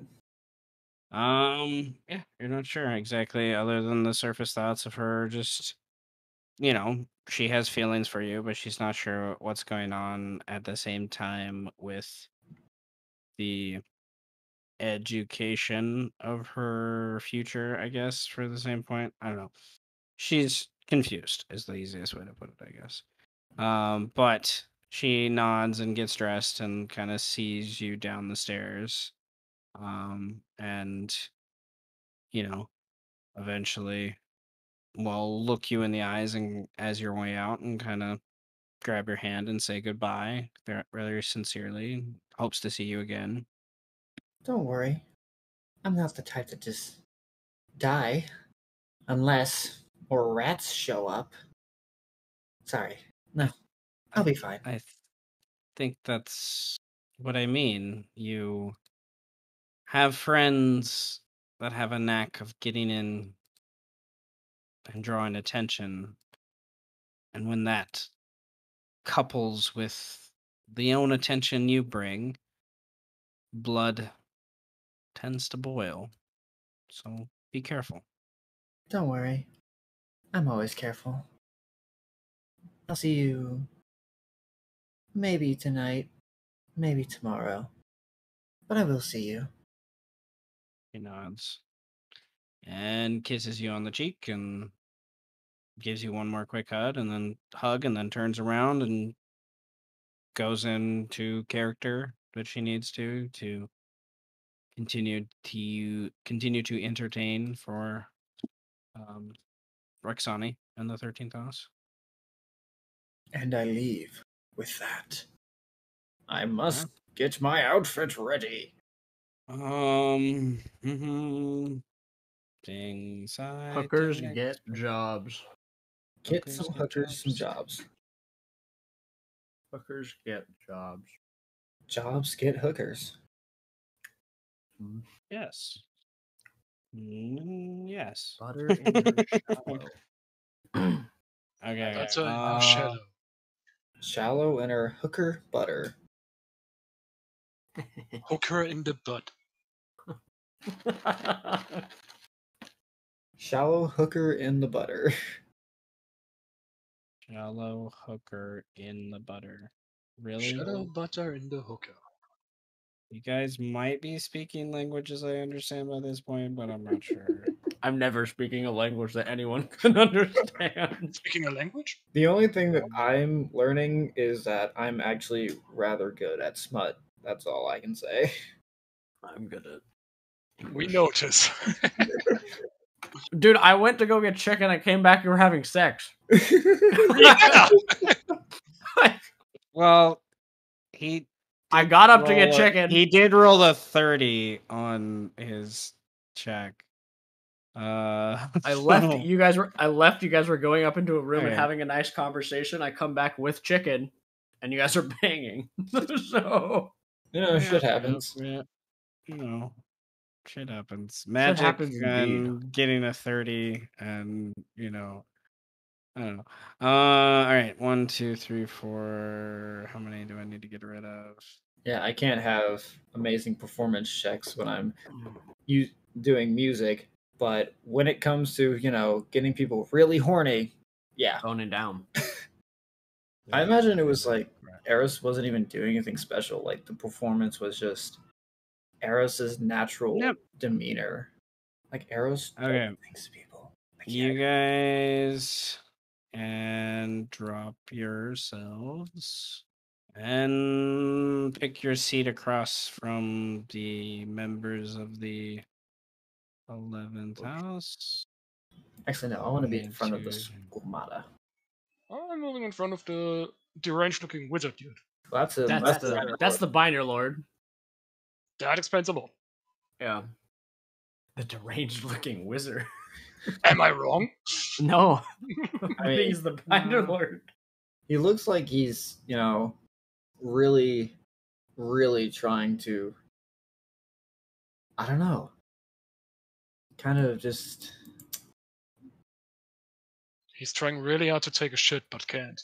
No. It's more like it's that one stain that you just can't get rid of. No matter Oh how hard no. Oh shit. Oh no. I don't know which one is worse. So he's trying to clean it off. He's using Mr. Clean. He's using some So much for Ajax. fucking bodyguards. Prestidigitation. It's like the It's not even working on it. Okay, I'll check. All right. So Whisspell. Well, I imagine the Lord Orcafor has some wine prepared for you all to enjoy as you guys prep for the food and whatnot. The reason for this meeting is, as far as they understand, about the food, but they are definitely obviously asking questions about your all's affiliations within the city, and how quickly you all have come to such renown. The most of the conversation is very utilitarian, like they're here for the purpose of gaining knowledge of whatever it is you want to know. They don't spin off on side conversations very easily or willingly. Skewer is the only one of the two that kind of humors most of those steps, and then ignores others, mostly because the two little ones, he is obviously intimidated greatly by Orcafor. How would you like to describe the food and dinner performance, I guess? For the highest, presumably some of the highest ranking members of the 11th house. And always in movies, what the table looks like with the roast big ass pig on it. Yeah, the stuffed pig. Exactly. Yeah. It's that. Fuck yeah. It's that. It's like the full fucking spread and just this fat ass, pig in the center of it all. Apple in its with mouth. The apple in the mouth. Bro.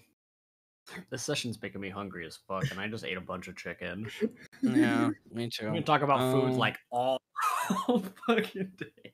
I would like you to roll a cooking check with either charisma or wisdom, and then I would like a performance check. All right. Yeah. For, like the general placement and whatnot. Holy Christ. Well. Okay. Well, this was good. That's some good fucking food. It's a good thing I have good friends. This is versus passive insights, everyone. Is what we're rolling against here. So everyone is moaning from the food by about 5 minutes in. Like the halfling, you have not. Oh my goodness, he makes so many. Oh yeah. Oh my god. This is,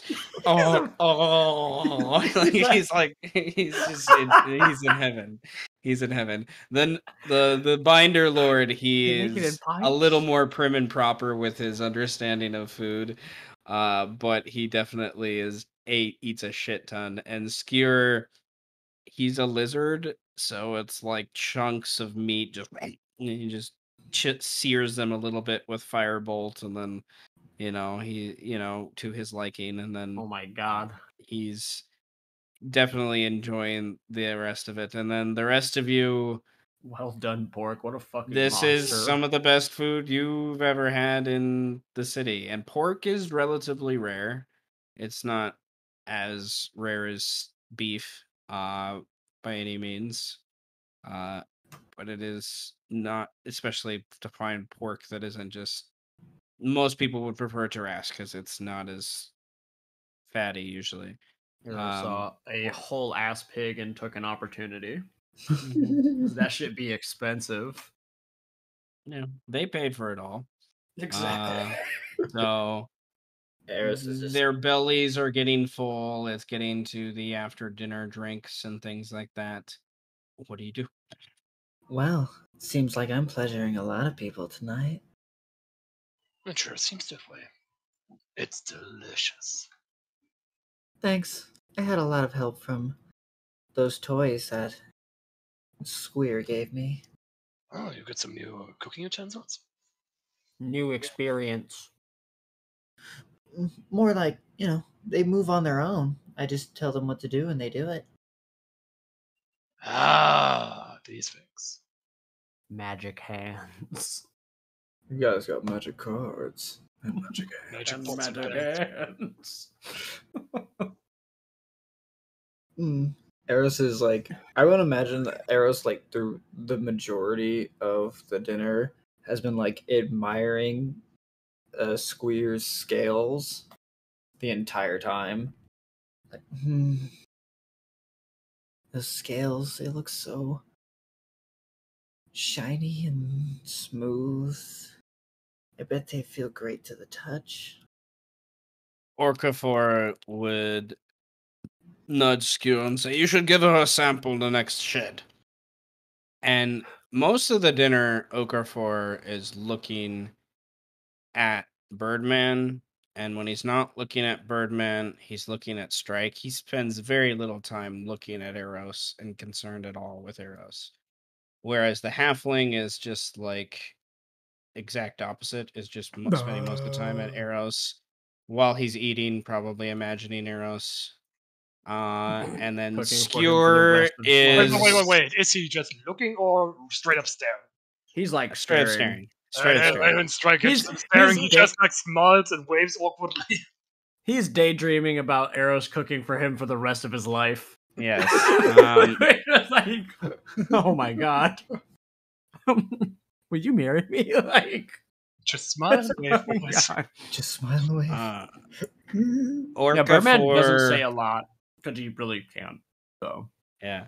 Orcafor, it's a much more surgical perspective he's looking at you two with.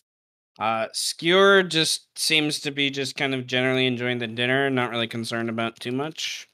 Other than like that his master does seem appeased, so he seems appeased, he did a good job. I did something my master enjoys.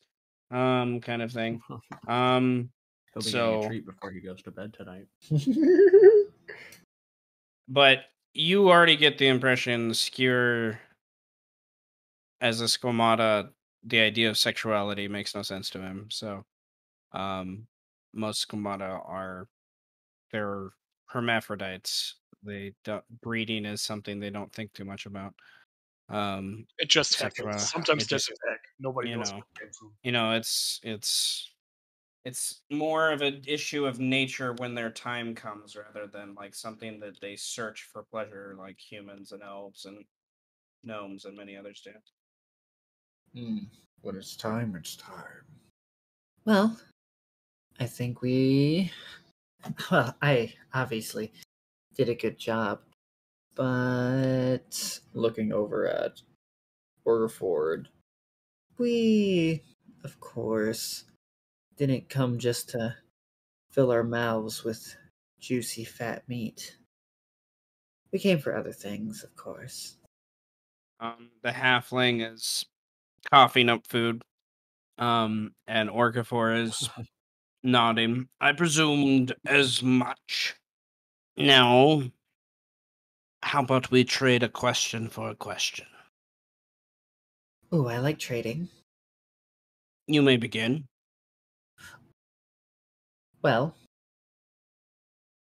we're mostly concerned with how magical things work during the Festival of Blood. Like, what things could potentially go wrong? Why are you concerned with what goes wrong? Most people are concerned with what goes right. Well, sometimes it's just in everyone's best interest to always be prepared for the worst. Well, if any mage or other capable individual were to attempt to utilize the Festival of Blood for any magical gain, they would need a central location, a place to siphon an amount of it into a gathering zone of some sort. And then a conduit, something to quickly condense the blood to be utilized. A few of those exist in the quantity that would be needed for how much is dispersed annually. As you should know from last year, I believe my general understanding of what Skira has researched from you, you have all at least been in the city a year. Last year was a bit tame. We're expecting more of a ample flow this year. Should please the peasantry. Well, you know, sometimes that time of the year just hits better than other times. My turn. He lights a pipe and takes a big rip in and blows out. Birdman. I've never met a Kenku. At least not on this continent. I wish a question of your ancestry. Are you a child of the, how do the commoners say, the human blood, or are you an elfkin? Or Yeah, are he you like one of... nods his head. He's like, yeah. When he says Interesting. elfkin, he's like, yeah. Rarer to see.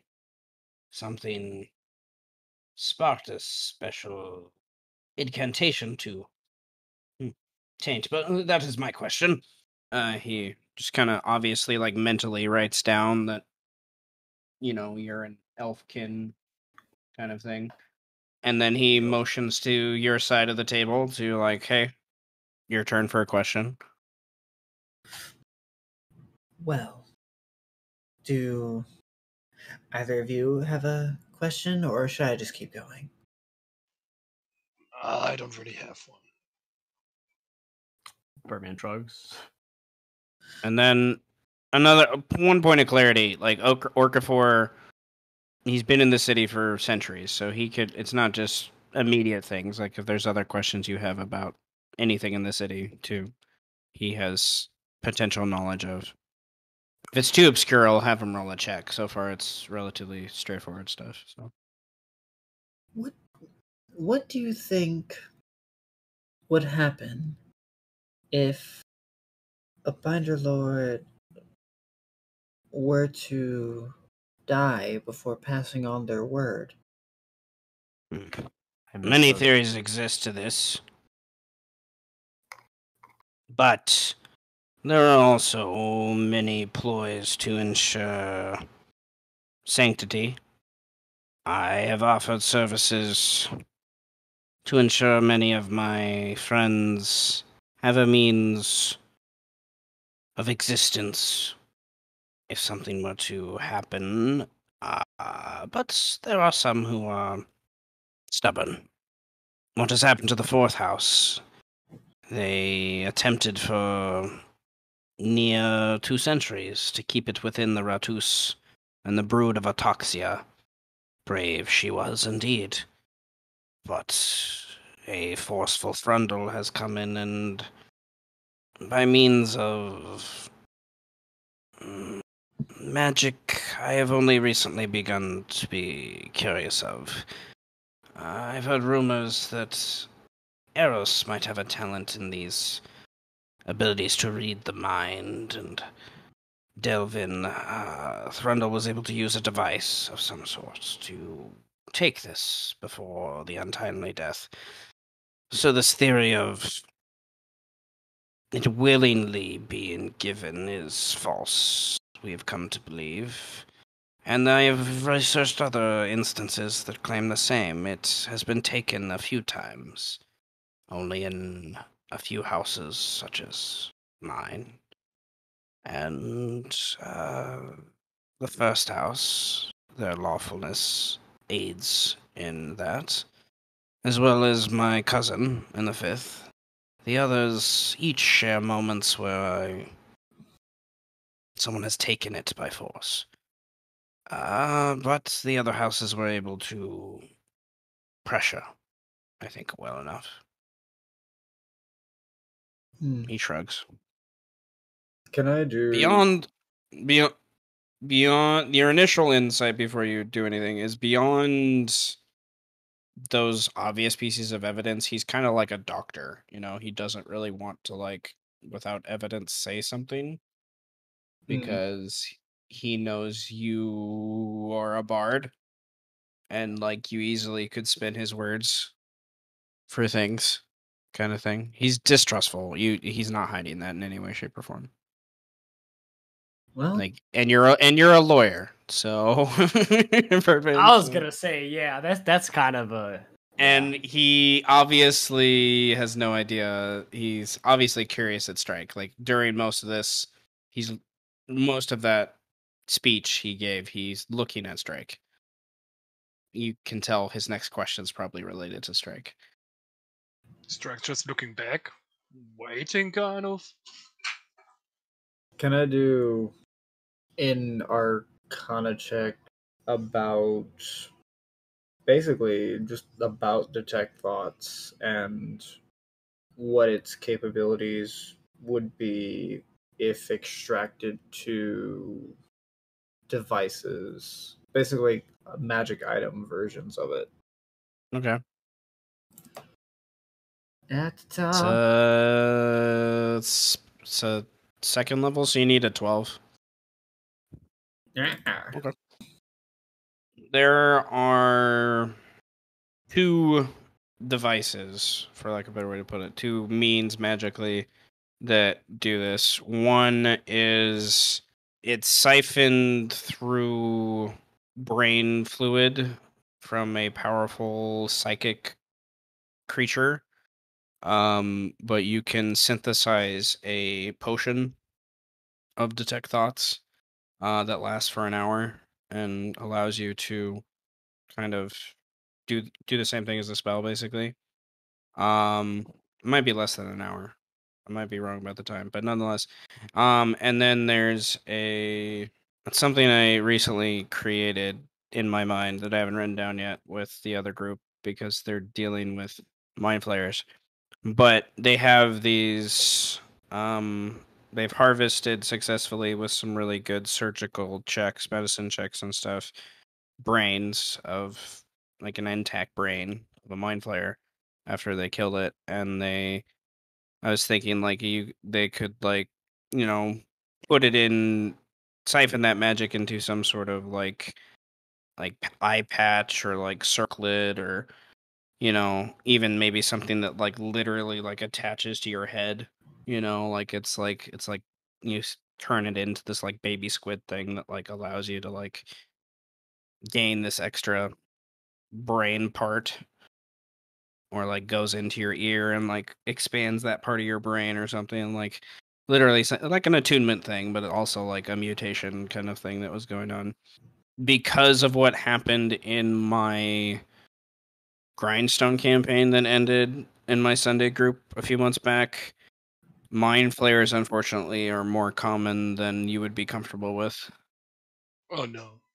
So you did like this knowledge is of people that have been attacked by mind flayers of cities and towns that have these spaceships basically just show up and like grab people. There's stories all of it all over. Not to mention Ike kicking them out of the Not to asteroid. mention Ike, yeah, he's made some friends with them by this point. And basically they're piggybacking off of his portals and chaos that he's made. So Huh. So, this Thrundle, probably, I have no idea what, but sounds like he had access to some type of psychic brain or whatever, then, if he didn't use the spell like I do. Seems like the only way to pull that off. he is a conniving and smarter than your average bugbear.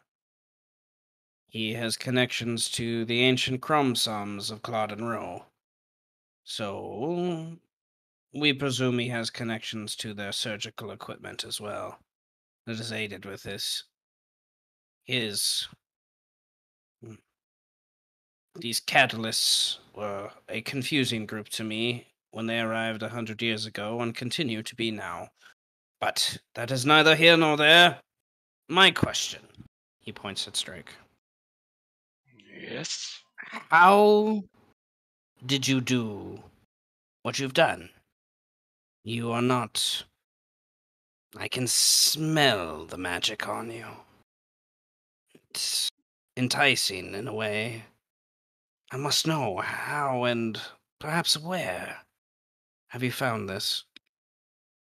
Where have I found what exactly? This power you have gained. Well, if you must know, and this is going to sound ridiculous, there's an ancient god of war resting inside my Uh, Hmm.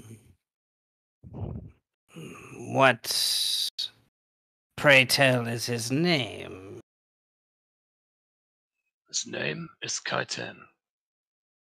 The Orcivore does not react in any way to this. He's just is looking at you. But the halfling kind of shifts and looks to Secure at that. And Secure, like, gives him a look of, like, you're giving away our hand, you idiot. And, like, kind of thing. And Orcifor doesn't even pay any mind to that. He doesn't even seem to care for that. And he, after a few moments, there's a little bit of a smile that comes on his face. Kaiten. I have one story that speaks of this ancient deity. Skjur has a story from his childhood that speaks of him as well. A being named She from his people was gifted of great strength of this god, it is told. Truth of this we know not. I am curious nonetheless. Could you show me? And he waves his hand, and a literal map just kind of appears on the table. Where? And if you want to roll an insight check, you can roll an insight check. Yeah, I'm gonna do that, but I'm not gonna tell him anyway, so. Let me see here.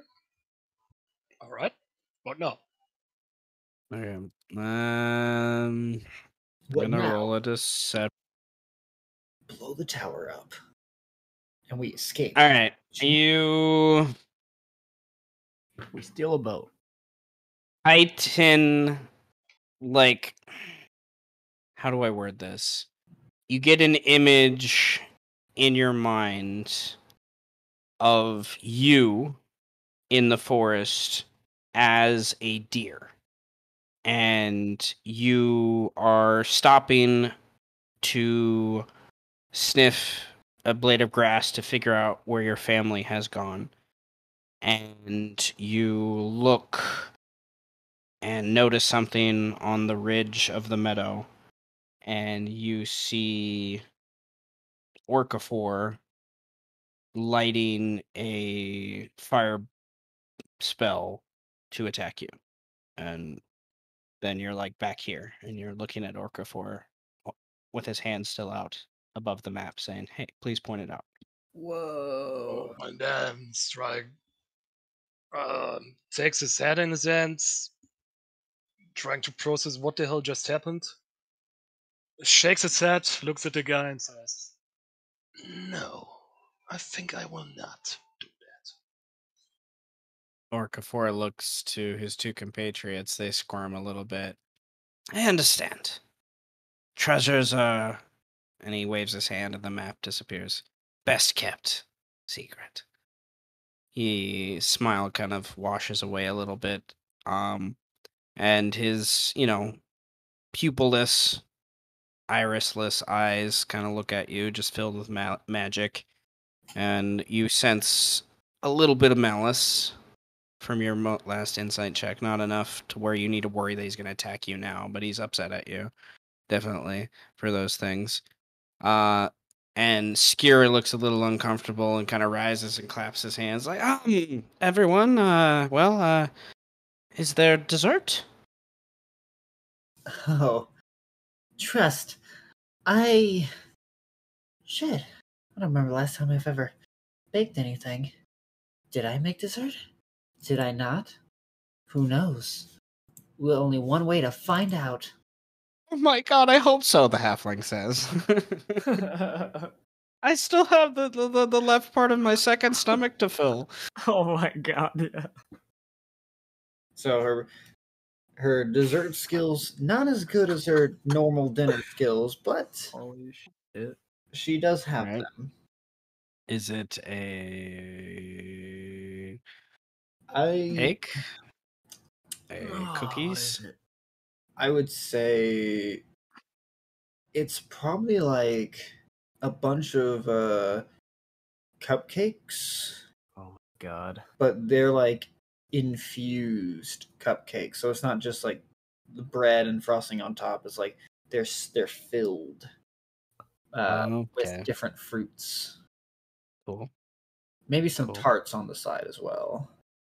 You see Skier using his forked tongue to like grab them, and as they get in his mouth, his forked tongue rips them apart, so the jelly just squirts in his mouth. And then Orcafor is Damn, what that tongue he do, has bro? like a fork and a knife and is like enjoying like dipping it in the jelly as it like pours out as he cuts into it. And then the halfling can't decide how to eat it, so he just like ends up just like grabbing it by the hand and just like slowly picking off pieces, and the jelly's dripping all over his hand. He's licking on it off his own hand. Just they enjoy it nonetheless. It's very Oh obvious. my god. Um Don't you just and love the way it drips into your mouth? I think it's they time for all question 3. probably turn a little bit red at that. And Skier's already red, and somehow he's redder. A little bit of fire coming from his eyes. And I feel like it's time for question 3. it is your turn for a question. Question the third. Why? We still have a woman to find. We do.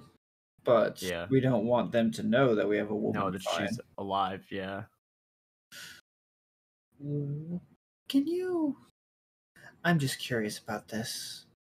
The man is so uptight about how he came into power, why he deserves it, blah, blah, blah.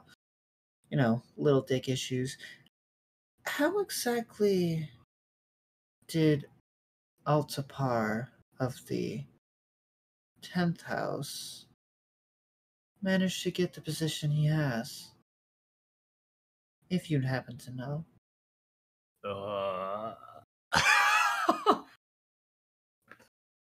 I look at you because I know the answer to that question. The ferret. Strike's just eating. What is your Passive deception. Passive deception is a 16. It's a change of subject there. Altapar, or the Importabo, he likes to call himself, invented his position in the last decade or so. I think there was always a keeper of secrets. I was aware of someone that helped the Putori with these things. But the new binder lord, I don't remember his name, the drunk. He gained his power from a cousin who is much better suited for the job, I think we would all admit. But he keeps his mouth shut and blends in well enough. The 10th house, unfortunately, are the ones brave enough to make some actions that need to be made at this moment. Why are you interested? That is my next question, young arrows. Why are you interested in Altapar? Well, it's quite simple. Because he's a total dick. I mean, Not. seriously. Why You ruined my sex life. why can't a girl just, change wherever she wants? You Then ruined my sex life.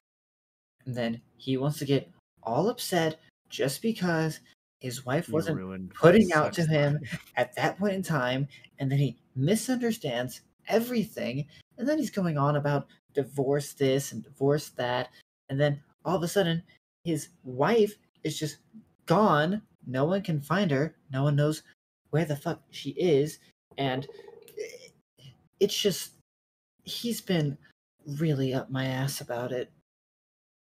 You ruined my sex life.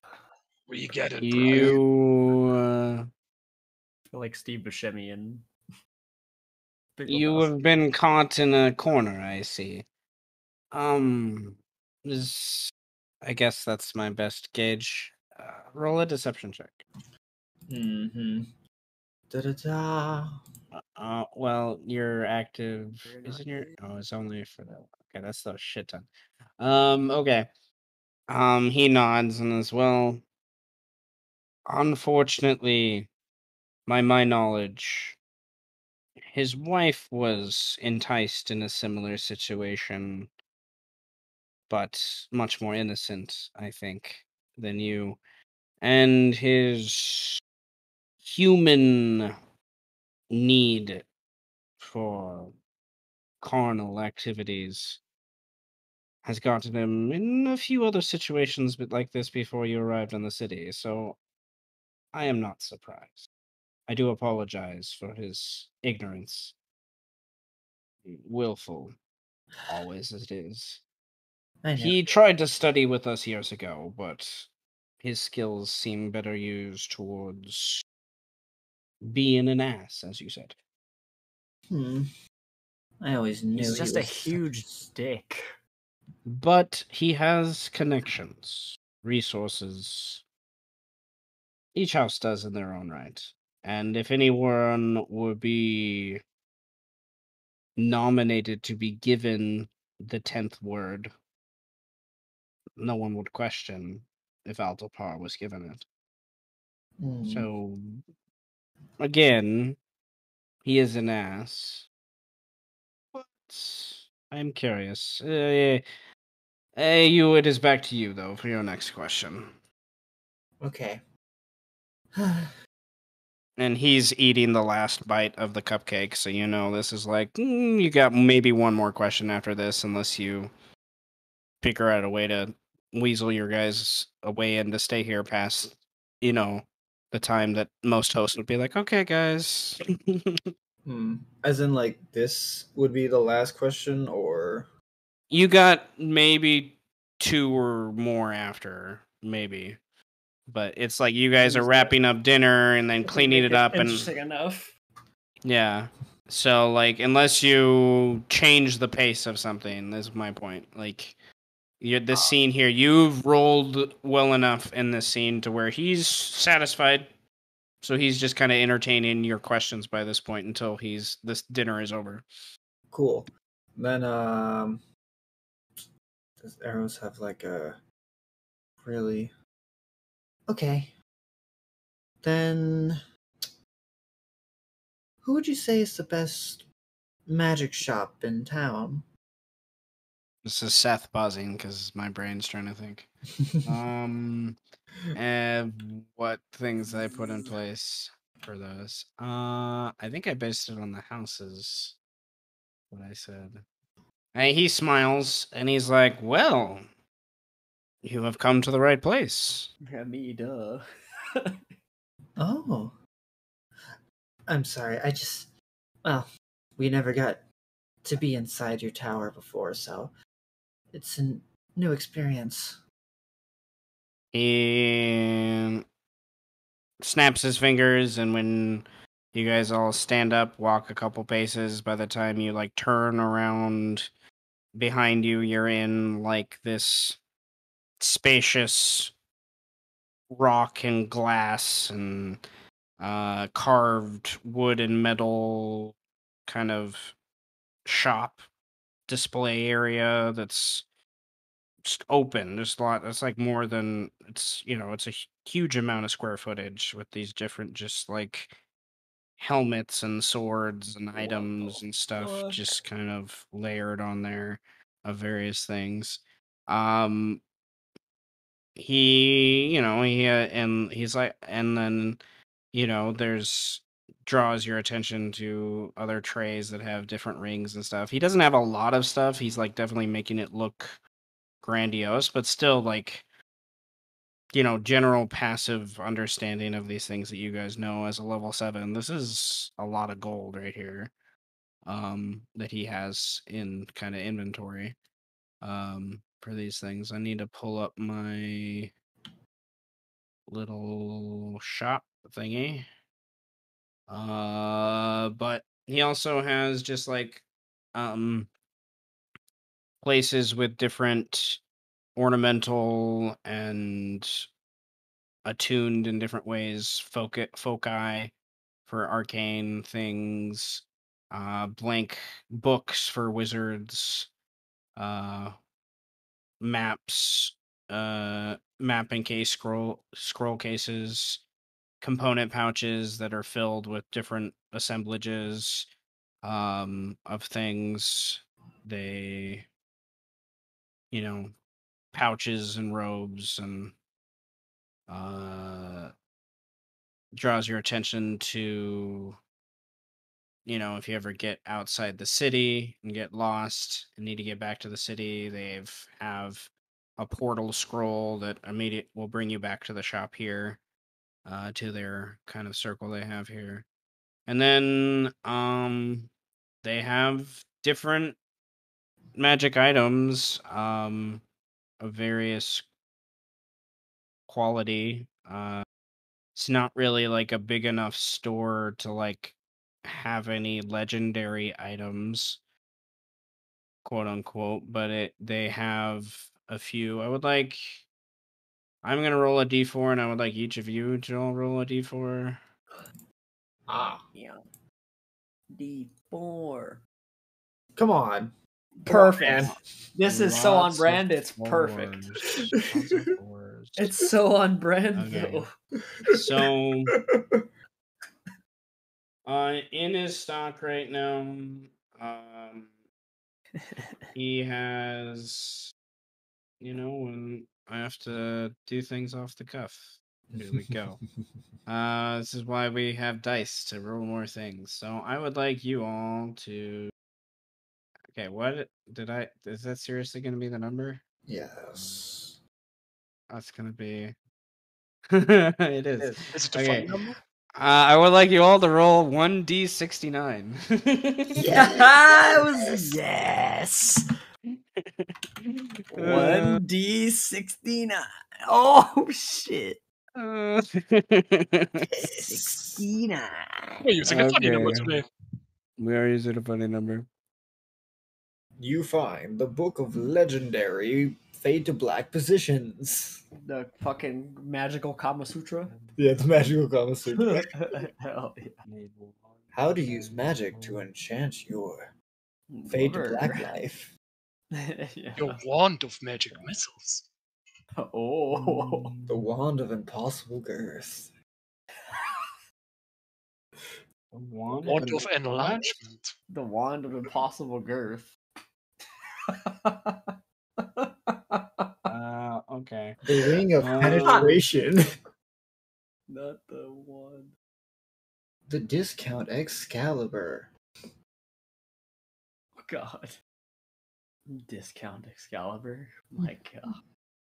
It's like one of those foam You know swords you what? get from the Why Excalibur. not? You know what? Why not? That's what I say. Fucking plus Okay. 3 sword, but it looks like a foam sword. Instead of pulling it out of the lake, you pull it out of a puddle.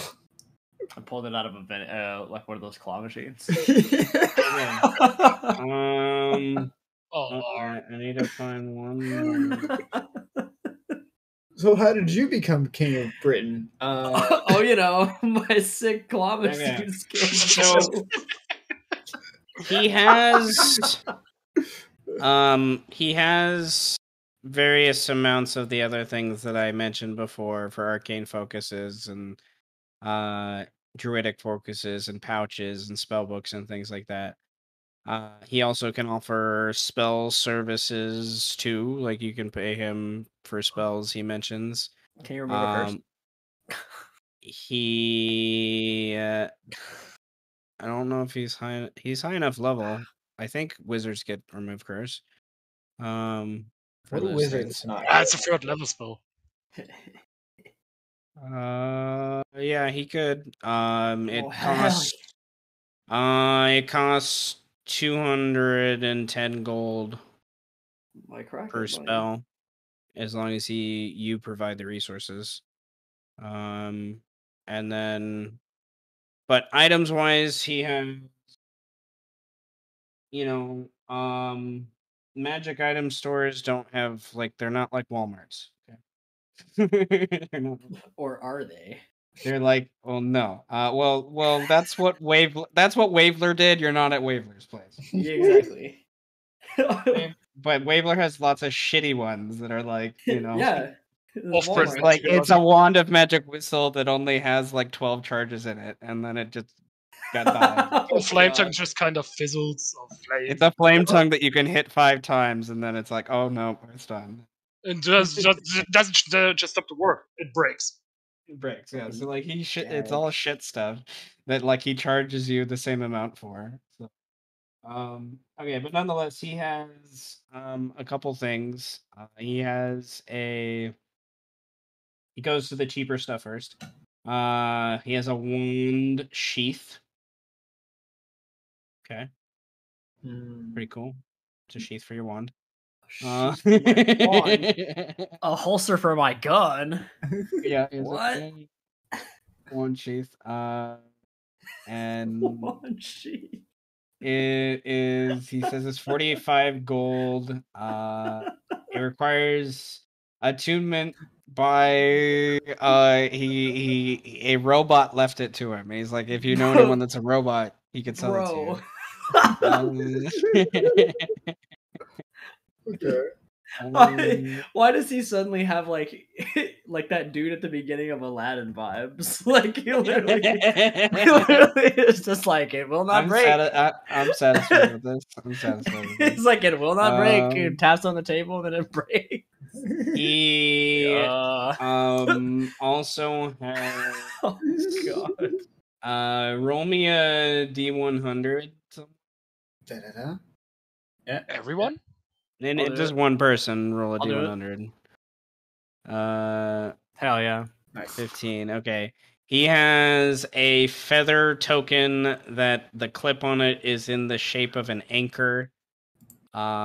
He says you can use this and touch it to a boat or a ship, and for the next 24 hours, he can't move by any means. One of the river guys sold it to him.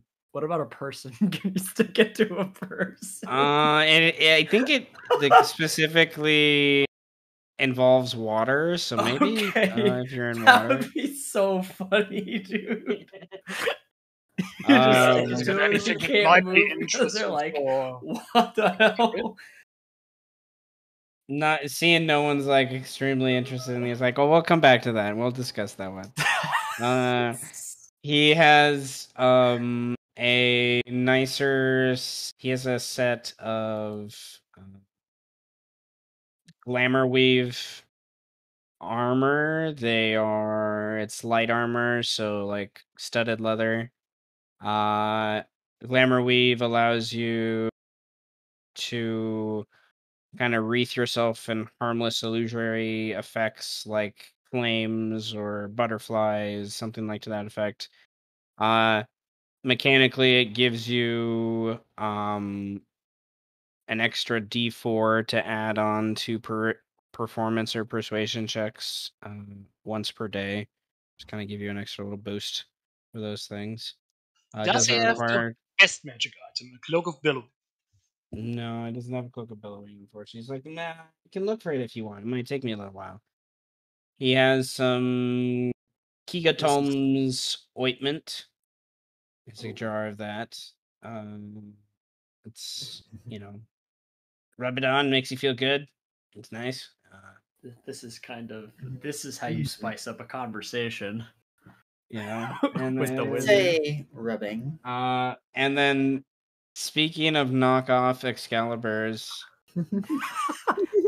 Oh Lord. yeah, does he have the faded claw machine that it came out of? I don't know what you're talking about there. But, You know exactly what he's talking about. he has a mace that's been blessed by the god Lathander, the god of the dawn, by one of their holy priests. The power in it's strong enough to make it a magic weapon for the person who wields it, and kills he's pretty it fucks up undead people, so the guy said. I haven't had a chance to smack some people around with it yet. And then he says he named it Lightbringer. A Lightbringer. A light. And then he's like, for any of you wizardly types, I don't know if any of you are wizardly All of types. us look at each other, yeah. He's like, Rich says to himself, well, like, do I look like a wizard to you? Yeah, well, all think like, maybe this isn't for you. Maybe I don't know. Maybe some of you want to be wizards. He looks at you more. He's No, like, okay. being a ranger's kind of sick. Okay. No one wants to be wizards. Okay, well, fine. Well, no, wait, no. Oh no, I gotta look at the little cue card here. No, it can be anyone that it can cast spells. Not just wizards. So hey, this is a Witherbloom primer made by some weird fae folk. I don't know. Bought it off this weird elf. You can use it up to 3 times a day, and it gets, can be reused more the next day if you just give it some time. And you can apply extra bonuses when you're trying to figure out shit about nature. Helps you with that. That's Yeah. kinda cool, And actually. then it gives you access to a spell of the wizard of a lower level, like we got a first level druid or wizard spell. Yep, you can cast it once a day. There are some Based- nasty things wizards and druids can do. That's with kind of such common spells. sick. So that one's a little more on the expensive side. Well, I don't know. It's not too bad for those things. It depends on what you're willing to spend your money on there. And then last but certainly not least, one of my big baby. The thing that I will, if you're really interested in being the badass you guys really look at, he goes to this case He goes to this case and he pulls out a. Hmm, hmm, Hmm. I need. He Hmm. pulls out a Yes, giant. he does. What? All right, what? 1, 2, 3. All right, he pulls out this longsword.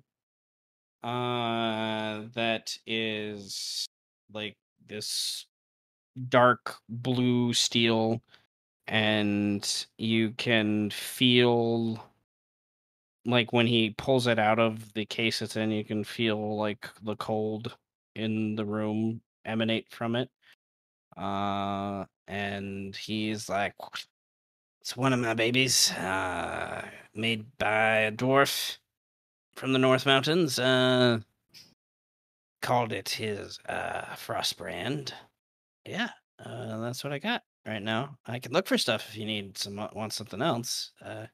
Just take me a time to get some context, and I'll need a little gold forwarded to, you know, keep people interested. Well, uh, everything I've seen hasn't really touched me the right way. But, Yeah, not even the glamour weave. Come on, Remove make a you look all curse. like. well, I guess I like thieves' can to Eros, like remove a curse. Frostbrand seems interesting. I'll respond in Thieves' Camp back. What curse? A Birdman just blinks at you, like, just ask him, like. Uh, Oh Can my god, you- you can't just ask people what curse. are you able to remove curses? Like, dude, why are you asking to remove my curse, bro? So Dude. rude. My freaking curse, bro. So disrespectful. You don't just my curse, bro. you don't just offer to remove someone's Um, curse. Ugh. I can do some research to remove a curse. I need to know more specifics about what I'm attempting to abjure.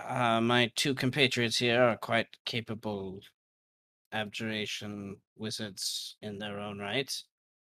I'm sure one of them can practice this, but indeed, it is. He looks to both of them, and they kind of talk to amongst themselves quickly and calm. None, yes, neither of us can do this today. well, uh, one second. And Thieves' Bird Camp snaps. back to Birdman. What type of curse are they removing? He just points at himself. Just like. Eros doesn't understand what. I don't know if Eros would roll an insight check. Eros. He just pointed at himself. Like, Can Does I? Eros even know that you were an elf at one point? I mean, I don't think so. well, I mean, it was just well, revealed, other like, than 20 minutes ago. the conversation that just happened now, I guess. I Oh. I asked this question before, and I think Arrows Answer was like, yeah, I think. kind of because of detect thoughts, but Yeah. Eros doesn't Okay. see it as a curse though, so that's why she's confused. Like I'll still roll the insight, but like Eros just does not see Birdman's condition as a curse itself. Okay. Roll. You generally get what he means, but roll an Arcana check. Metata. Woof. Nice. Oh my god. That's 2! That we're 2 for 2 for Nat 1. You for know the magic Arcana exists. check. That's what you know. All right. I need to use the restroom real quick. Give me 1 second. I know magic exists. Uh-oh. He has to use the restroom. Hey, at least he's not having to do it as much as me. So, Arthur, how did you become King of England? Oh, dude, I just walked into the arcade, put a quarter in the machine. It only took me like 3 tries, but It only took me like 3 tries to get it, but I finally did, so. and now I'm the king of Camelot. He's like Mike TV from Willy Wonka. Like during the interview, he's just like playing Doom, like playing Quake. That's so stupid. You know, if there was ever to be a sequel to Holy Grail, that God. that should be the setup. Who decided? Who died and made you king? Well, you see, Happened to us. I was walking into an arcade. I was just, chilling. That sounds like some Jay and Silent Bob shit. Like suddenly you're just a king. I'm just a king. My liege, there's a treaty with the neighboring kingdom of Valencia. Yeah. Why don't just leave it on the desk? I gotta beat this fucking level. Called Goddamn. Valencia? What kind of idiot names their kingdom Valencia? King K. Rool is such a fucking just dick boss fight. It's taking me forever. King K. Carol. Jesus Have you Christ. ever Interesting. Have you ever beat, any of the Donkey Kong Country games in one go without Okay. dying? It's King very DDD, fucking bro. hard. If you told me that, I'd think you're a liar immediately. No, they're fucking hard, bro. No, I have not. Donkey Do any of you want to purchase magic item, or are we moving Eros has an away? idea. I'm very broke. So Some of these are pretty cheap. do you guys do custom orders? They nod. Okay. The skewer reminds you that depending on the item, it might take them a while to find it. Well, I have. Eros is going to take off her dart pack and hold it up in front of her face. This really, really cute bag right here. And inside of it, opening it up, are 4 normal darts. Nothing special about this at all. And pulling out one of the darts, whenever I throw it, and she throws it in a random direction, without not in a way that would hit anyone, just throws it. The darts don't come back. They just, once I throw it, it's been thrown. So, how much do you think it would cost if you get me a dart bag that could make the darts return if I throw it? What? I might not dagger, but I can at least dart you. Magic hands. Hey, dandy dick! You missed! Woo! God, I fucking love it. What a menace. They would confer and say, there is a means to do this. We would need to contact a friend who is an artificer. But it would be a service, I think he would charge per item, unless there was another means he was aware of. You seem to be implying that the bag creates some sort of returning capability. Yeah. Or is it... Just whatever I Ah. put in, if I it would magically bind to the bag. So if I take it out, I throw it, and I could just summon it back into my pouch. This would take some time to research. We would need at least 50 gold to begin to figure out how this would work. Okay. And then we do know there would be more that comes later. Eros pulls out her pouch and just fist it to pull out the 50 gold. onto a countertop, just flicking one gold at a time until it's 50. 50 gold. And if you can make this work, contact Marcelo's Textiles. Tell him that Eros needs another bag. Another pouch, I should say. We have worked with Musellos before. He makes good work. So it is good to know that the recommendation before is not ill-founded.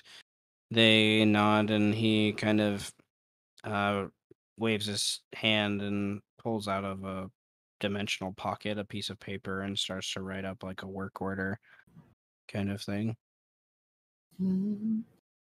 Oh. And as you guys wait for him to write up the work order, Skier kind of finishes his food. The halfling looks like he's about ready to pass out, but is still on duty from all the food he's eaten. And Orcafor, he's taking his time. He wants to make sure this is official, for those things, I guess.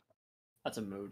Oh, I also have one more question, and she kind of flares herself out a little bit. This top, what do you think of it? It reminds me of the elves, Hmm? Orcafor says.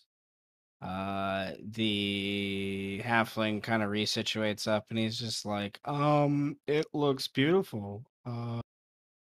Yeah. And the skewer is just, is it different than what you were wearing before? Well, No. yeah. This No. Skewer cocks his head to the left, like he doesn't believe that it's different. Like he Yeah. doesn't. Eros is noticeably offended. She pulls out of her bag the top she was wearing. Like, see, you see this? This is not this, and she starts taking her top off to change out her outfit. Do you see the difference? And she keeps going back and forth between. I better get The halfling falls off the table and then is watching you undress from under the table. Orcafor pays little mind to what you're doing. Skewer is just, why are you changing now? He's just confused by the situation. All this thing. Birdman puts The halfling's by strikes feet by this point, like under the table, like. Birdman puts a business coin on the desk and then begins to walk away. Orcafor holds his hand out. casts Mage Hand and grabs the business coin. Yep. And pulls it over. Do you see? Do you see the difference? Call me. Yes. Leave me a letter. Yes, Skewer nods now. I just don't understand why you had to change to prove it to me. And the halfling comes out. Yeah, you did.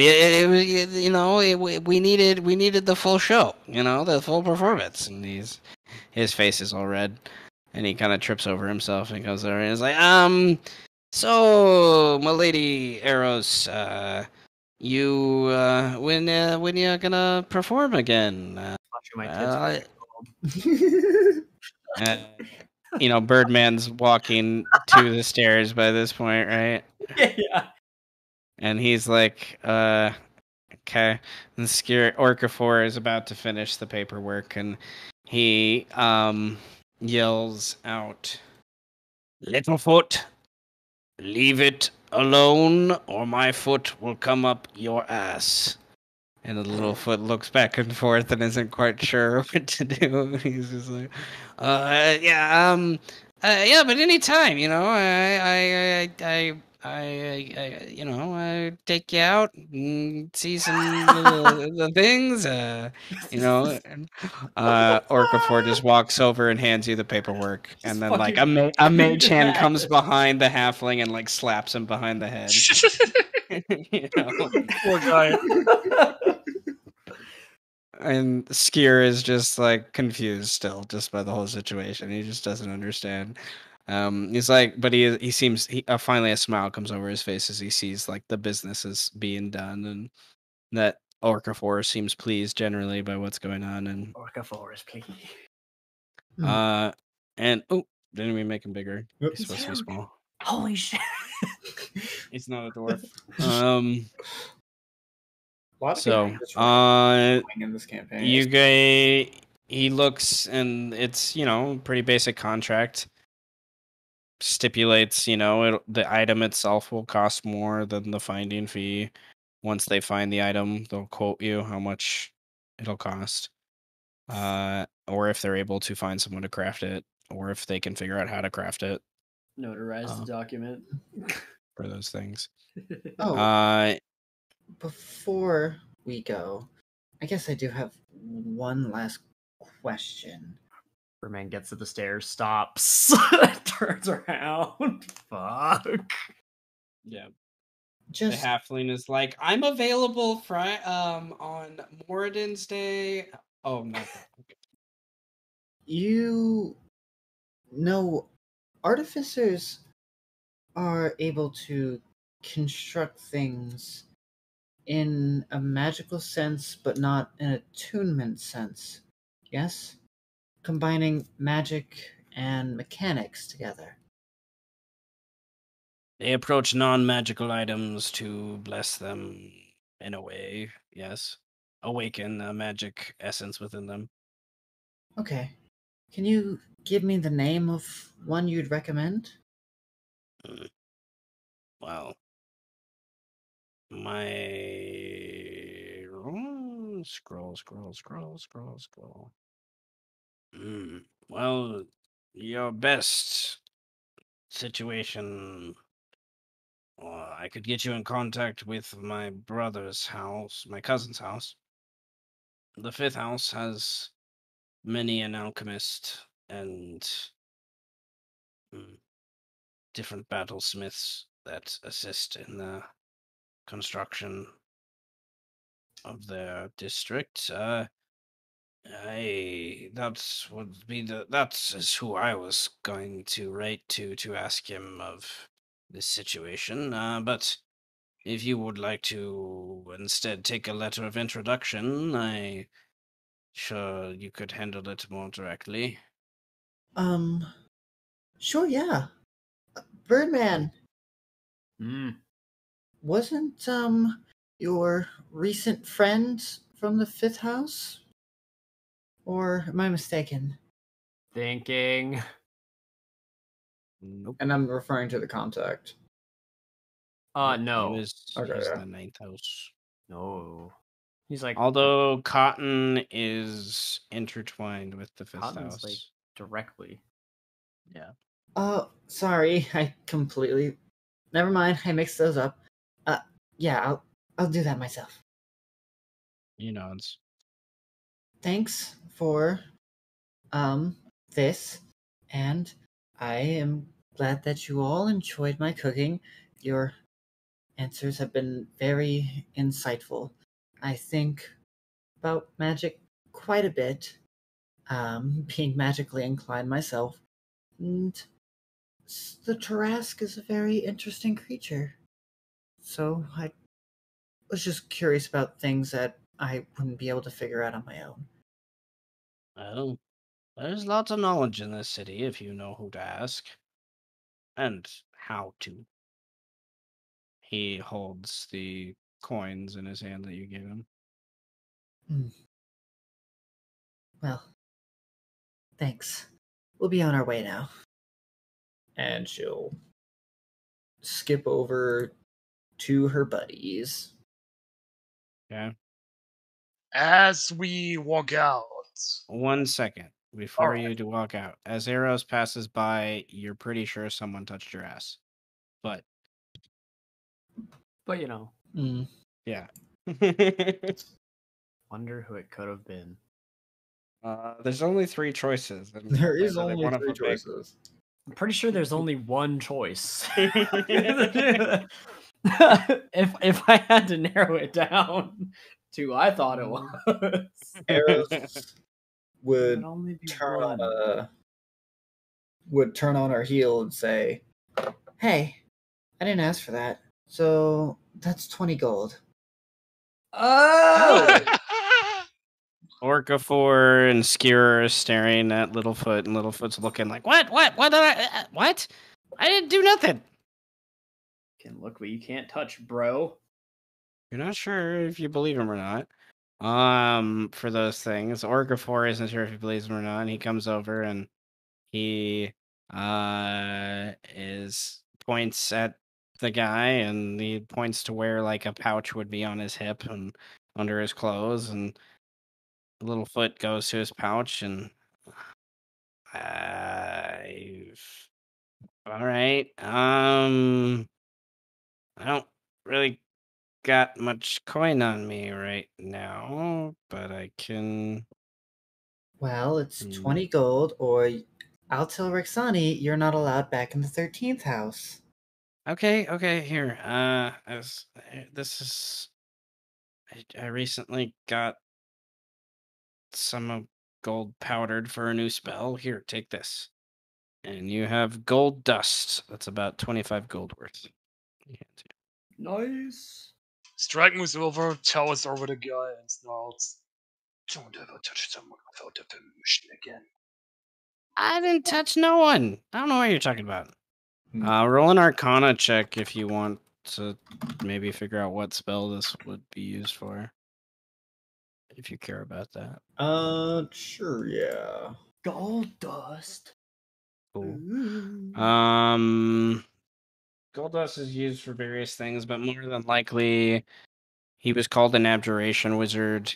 It's probably for the arcane lock spell, which you can touch a closed door, window, gate, chest, or other entryway, and it becomes locked for the duration, which you put a stipulation on it. More or less, that only a password can activate, sort of thing. So it's what makes the most sense based upon the knowledge you already have. If nothing else, it's 25 gold worth of powder, which you could sell. Okay. Bye. Have a good sex life, guys. And Skewer is like, you need to control yourself more, little one. And Orcafor is just watching you all leave as you go down the stairs. Yeah. Control. That went well. Yeah.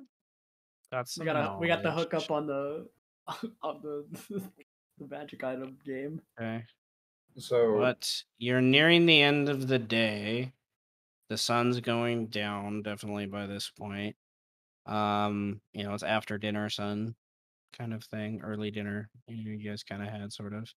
Where do you guys go? And you Imagine we should probably go home. We haven't been Yeah. at home all fucking day. And what I was gonna say was, as we make our way back home, I'd try to communicate with Kaiten in my head. Kind of trying to figure out, dude, what was the vision? roll wisdom insight check. All right. Wisdom. Wisdom. That's funny. Okay. Titan sees the gnomes, the two gnome cousins that kind of rule the city here. One's the fifth lord, one's that 11th lord you just talked to. They are.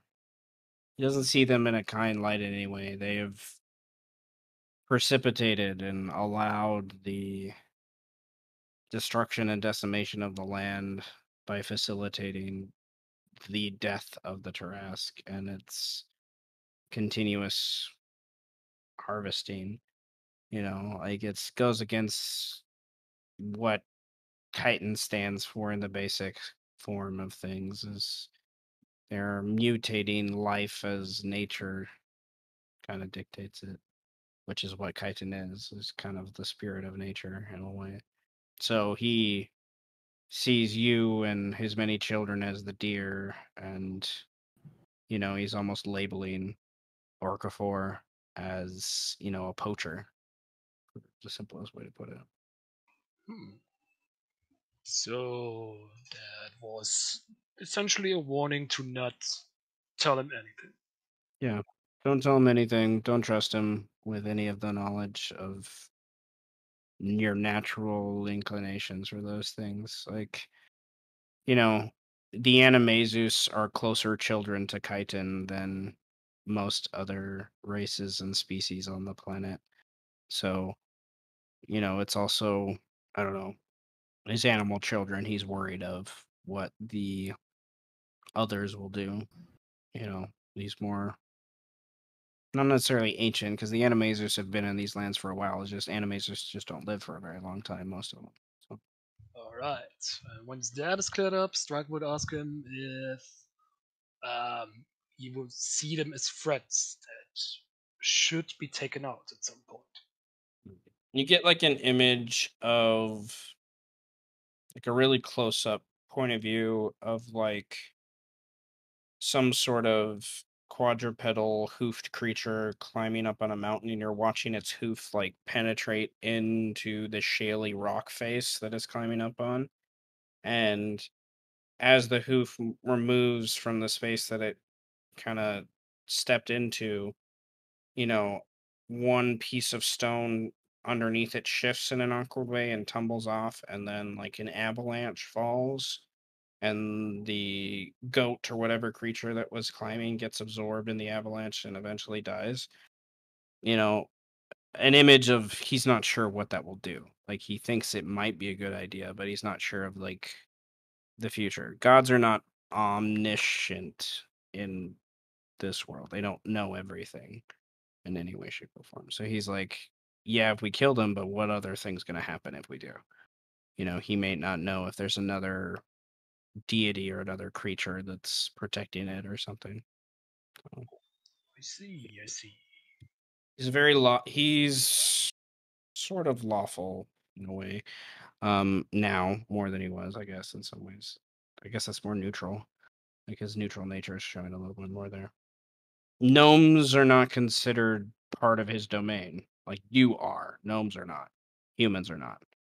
Kenku are not. They're not something that he, like another way to put this, like in the afterlife, he helps guide Animesus, and the Animesus gods help guide them in the afterlife, but he has no control over any of the others in the afterlife. So, it's almost like if his job as the shepherd, is to guide those, he has his flock. He doesn't want to go out of his way to take someone else's away from them, sort of thing. Even if maybe that god isn't doing their job. And humans haven't really, they have many, like almost too many gods that they've created in some ways. So it's like they struggle a little bit with some of those things. So do elves, though. The Animesus is just the 8 that they worship. That's just it. And that's the old bloodline. Some of the newer generations don't like at all. Alright, then Strike nods his head in understanding and would just go home and proceed to make some more coins for the bird. Strike, are you okay? You look zoned out. There was something peculiar that happened in there. When the wizard asked about the location, I've got a mental image of myself as a deer. And he was preparing to grill me alive. Oh. That's weird. You tell me. I'm worried. Why would Prepare to grill you alive. how would you even get such an image in your head? A warning from Kaitan, I suppose. From what I understood anyway. He doesn't really speak, only communicates in those images. Okay. So he's like, if Birdman could only communicate through paintings. That's Birdman a looks at you way to confused, put like, it. I can only communicate through painting. Well, you know Like, what I mean. You can at least you can say what I say. Like as long as I say, titty fuck, you can say titty fuck, titty fuck. Titty fuck. titty fuck. I say, you can say what I say. Titty fuck. So but it's not like you can't say. It's not like you say nothing at all and can only paint the picture. You can at least, steal someone else's picture and use that. Steal someone else's picture and use that. And speaking of pictures, so I think, yeah, you guys remember what Talaria said uh, about what the 12th house might do during the festival? Yeah. Well, based off of what uh, the Lord said back there, I forgot his name. Um, it seems that, yeah, they're definitely going to be siphoning a lot of magical power if they are gathering at a focal point. That does not sound good. Lady Altapart. Yeah, that's the question. Does she know about that? Hmm. You're more than likely, for sure. Yeah, she does. Because she was very entwined with the 12th house. I think tomorrow. I'm going. Tomorrow, I'm going to ask some of the contacts I got in touch with about anything going on in that particular area. I would like you all to roll a perception check as you are about 100 or so paces away from your apartment by this point. Sun is That is pretty a much down. 28. That's a 28. The sun's pretty much down by this point. Dim light carrying around from a little bit of light there. And you all hear Strike soon smells weaselkin. You're pretty sure some mustelin of some sort, one of your kin. Don't think they're badger. And there's a group of them. That's why it's so strong, you're pretty sure. And the rest of you hear a couple voices kind of uh talking amongst themselves, and a familiar male voice kind of sounds raised up a little bit above the position to allow his voice to echo as far as it is. Pretty sure you all recognize it very quickly as Altapar. And then you hear Terry's voice, kind of absorbed a little bit by some other voices, something along the lines of, you know the laws of the city. I don't care who you are. You cannot enter someone else's home while a landlord oversees it. And, they're kind of grunting and waving and about, him being a small little mouse and things like this. What do you do? Strike runs over there immediately to figure out what the fuck's going on. Oh shit. Yeah, bring you to your apartment map. You guys are kind of in the bottom right-ish, bottom middle. So yeah, yeah. This is where you could just show up, right? Hello. Terry's lit most of the torches for the neighborhood by this point. So you guys can. Well, as Strike is taking off, as like, I was, you know what? Fuck it, whatever. And then falls behind him. Titty fuck. And then walks forward. Okay. Strike 10, 20, 30, 40, 50. Gets you to there. Okay. Okay. Up about 20 feet off the ground, about 10 feet above this small building here, where a little rat folk person lives that you know, that's one of your neighbors. You see Altapar flying, obviously magically, kind of above at that point, and kind of watching, and then Strike runs forward, and he kind of turns around and points towards them, and um, points towards you all, and then towards his congregation of, followers from the 10th house that came with him. There they are. There they are. See, Terry, everything will be fine now. Everything will. They are home. They're home just when you said they were. Just indeed.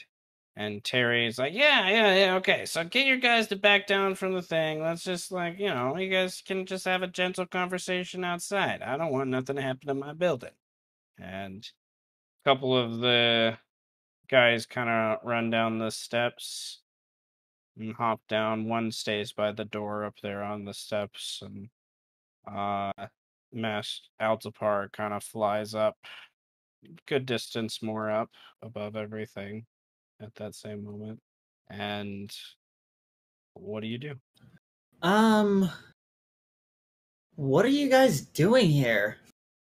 I wish to discuss a few grievances of your official investigations, we shall call them.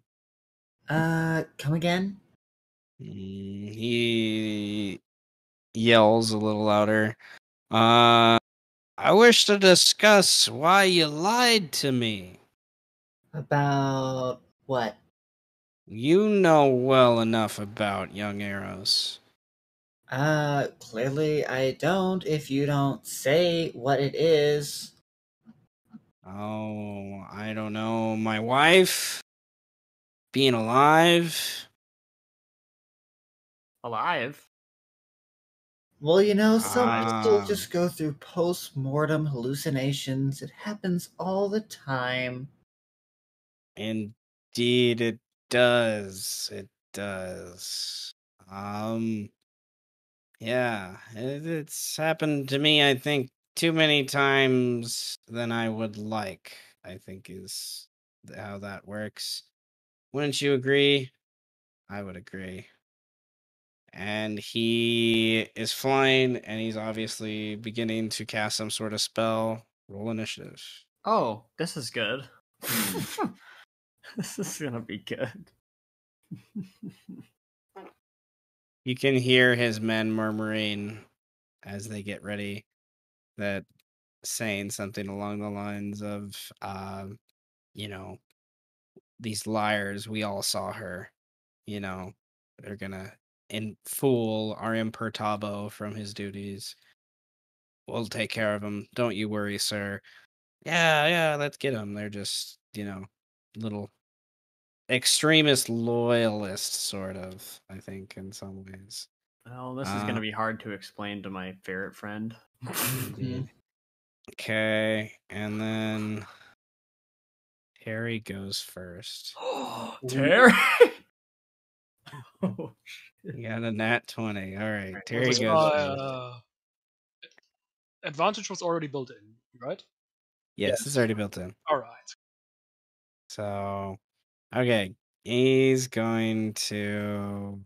Yes, okay. He's going to use one of his third level slots because he's Warlock to does Charm Person. So he will get the guy closest to him, the three people closest to him. He will charm and get them to just do what he wants to do, which is get away from the house and stop this bullshit. So I'll roll for the two human guys.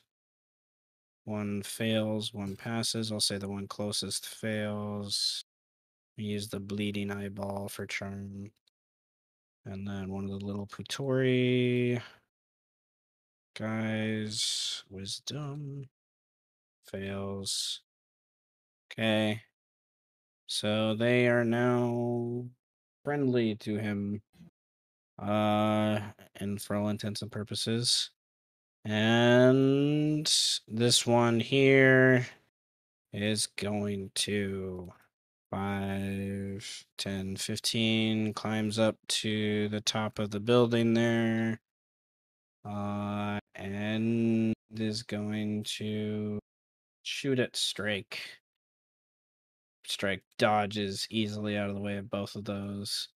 And from his short bow, this one sees him. He's gonna make a choice. Okay, he follows this guy 5, 10, 15, 20, climbs up and goes for one shot at Strike, one shot at Eros. I think both of those hits. Yeah. Okay. So 6 to Strike, 5 to Eros. And then this one is charmed. And he's just like, all right, man, all right. There's no need for all this. We're all being fine. We'll take care of this thing. You little mouse guy, let's go get a drink or something. Let's go get a drink.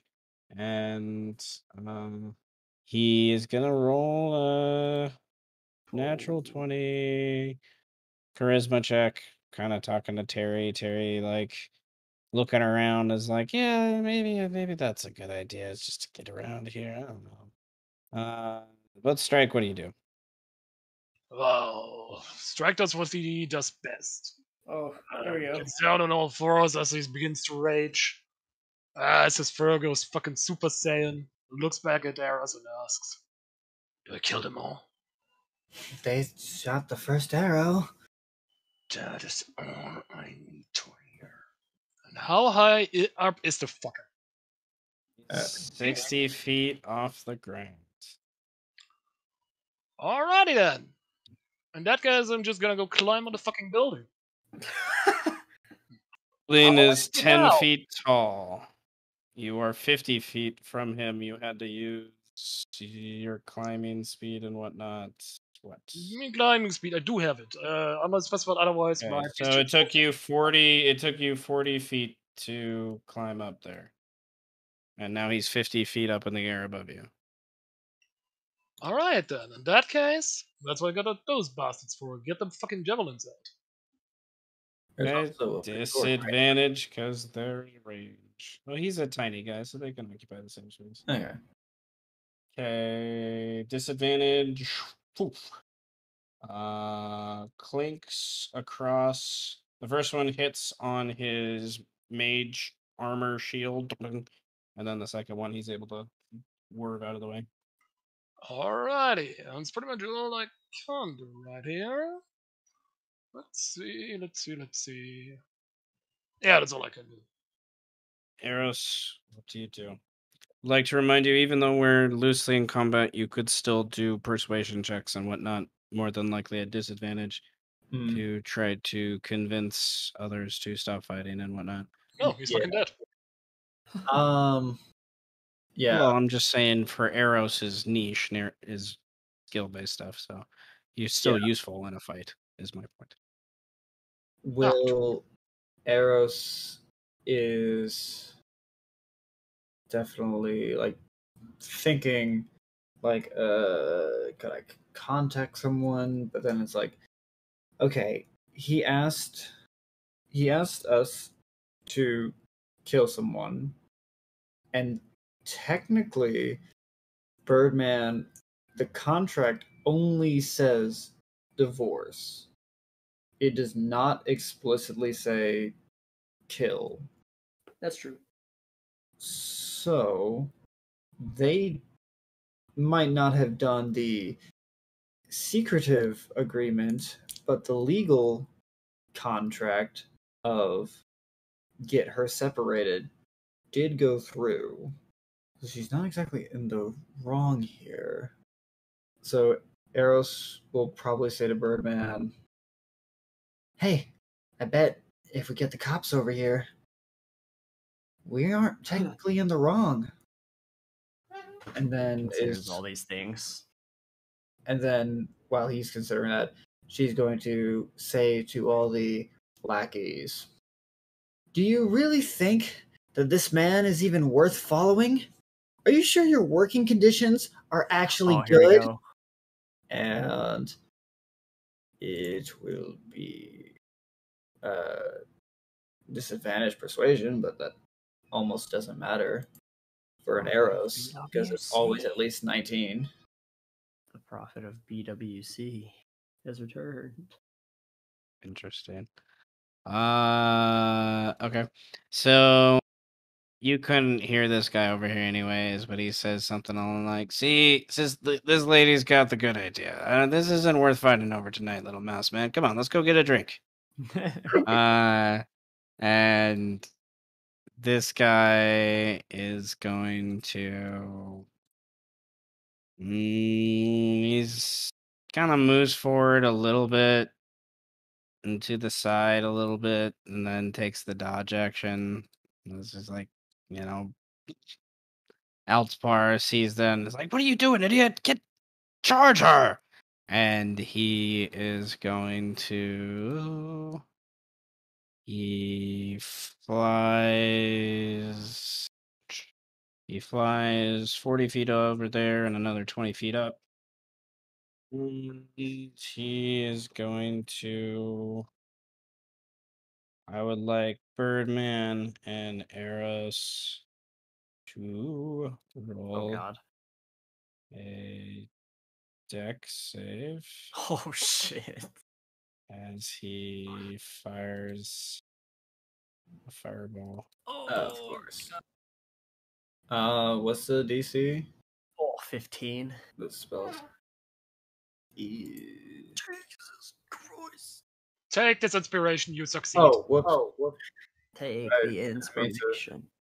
I didn't mean to. Okay, so Uh, you both take 14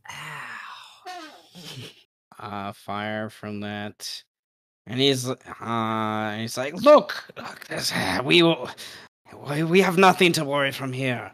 And he yells out to them, and you guys singe a little bit, and they get a little confused. But Birdman, what do you do? Oh, they think they have nothing to worry about, but hang on. Now the bird is angry.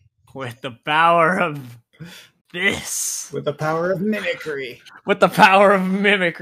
I give out the loudest wolf howl I could possibly do. He says, and then I even fuck with him too. "See, we have nothing to worry about. Nothing to worry about." Woo! And then I flip him off. Okay, I got just looking up. What? What are you gonna do about it? I would like you to roll a D100. Oh yeah, baby. We're on Jim's block now, homie. Oh, on our streets. Talking shit. you roll up into our neighborhood. You initially don't hear anything back, but remember, seconds are going by. And Altapar is he starts to chuckle a little bit. You can hear him laughing a little bit at that. And this guy is going to he needs to beat a 19 this round to move forward. He does not. Yeah, fuck. So I'd like to really move forward. So he just kind of comes next to the house here and also takes the dodge action. Fireballs are starting to be thrown up. He doesn't want to get blown up. At the top of the round, you hear a singular howl. Oh shit! Jim? For those things. And he's close. Yeah, Jim. For those things. Jim is best boy. And then Terry is going to move down the steps, and he's going to.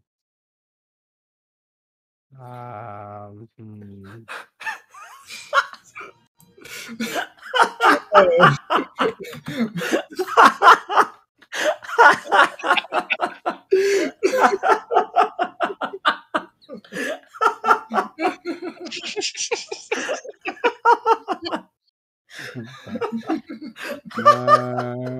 Terry is going to cast suggestion on Wow. on this. I thought suggestion. Yo, what the? Oh my It's not god. even the worst sexual thing we've heard today. It just No. reminds It's me. not, but It just reminds me Okay, of so Ice-T he- SVU all the time. He casts suggestion on the one closer to here that, yeah, I wouldn't mind a drink, but I think you should go check on your house first. Someone might be arrested into that. Someone may be breaking in, you don't know what's going on. And he fails, and he's like, yeah, okay, that sounds like a good idea. So he's going to. I'll put the lightning bolt on. Okay, and then this guy, little guy, is going to disengage as his action. Climb down 10 feet. And then he has 5, 10, 15, 25. There. This guy is going to. He will ready an arrow if someone attacks him or the captain. He's not going to be aggressive about it. He's going to be more reactive about it with the situation. And the guy that's charmed up here, he's going to be like, why are you worrying about? I don't really think we need to worry about that, man. What are you doing? Come on, I'm confused. By these things, and they're shooting arrows and growling over there. Gosh, this is a lot. And Terry's like, yeah, man, come on, let's just go. And he's like, okay, okay. Well, And Terry's out here doing the Lord's work. yep. uh, Lord. okay, strike. When you're on the rooftop, what do you do? Jump down on this guy and maul the fuck out of him. Oh my You have god. disadvantage because he's dodging. Do I want? I'm a barbarian. I mean, so. Okay, well, you gotta do the normal roll. Oh shit. Okay, okay. Holy shit, I did it wrong so many times. Okay, only 4. Only 4. Okay, well, all 4 hit. 11, 13. Okay, so the 4th attack rips him in half. To be fair, they were attacking us, so the raging barbarian makes sense. I was hoping I mean, this asshole shot a fireball at you guys. This shit won't fly. He won't to either. I turn my attention to this fucker here. Okay. That's better. Oh, that dude's fucking dead. that dude is Yep. probably dead. Yeah, that Arrows. dude is dead. What do you do? Eros is going to say, yelling out to the others. She can't see the Praetori behind the house, but she knows he's there.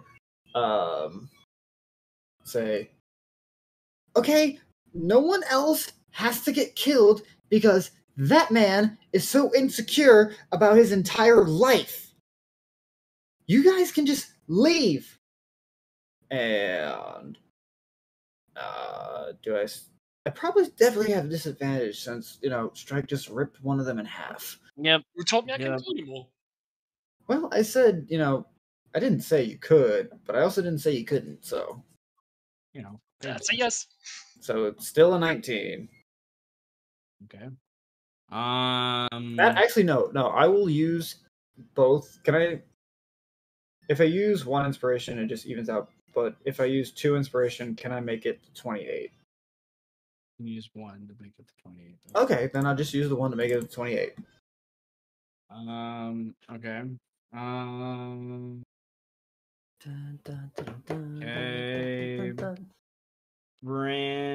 Brandon. Yeah, it's me. Mm, It's your boy. This guy is suggested. Never mind, it's for the next round. Hold on. He just starts walking. That guy. He just starts walking. He's like, you go check on my house. Something wrong with my house. The oven's on. I know it is. Shit, I left the oven on. Altapar. Shit, I just got a sending spell that says my refrigerator's running and I have to go catch it. Wait, what's a fridge? I gotta go catch it anyway. My refrigerator's running. Oh fuck! I Sending better go spell. catch Trying it. to reach you about your cards. We were trying to reach you about your car's extended warranty. I don't have What one. the fuck is a car? Oh god. I bet Cladden Row would have cars if it wasn't destroyed. Shitty cars, but yeah. That's at strike. All right. Well, Pew, up the force damage. Oof. Damn, those are some From shit rolls. Altapar. They are. He's gonna move over here, and he's gonna go another 30 feet up. Jesus Christ. This man is Starting to scared. he's starting to get out of range of his own spells. He's so terrified. Unless he has Spell Sniper. Nah, that's impossible. Nah, it's impossible. Okay, Nah, that's impossible. Birdman. Yeah. window. I got a confirmation, Hal, so there must be somebody on the way. Mhm. So I guess try to shoot Altapar with my bow. With my long bow. My long bow. So I will do that. Where's my long bow? My long bow. My long bow. Long bow. My long bow.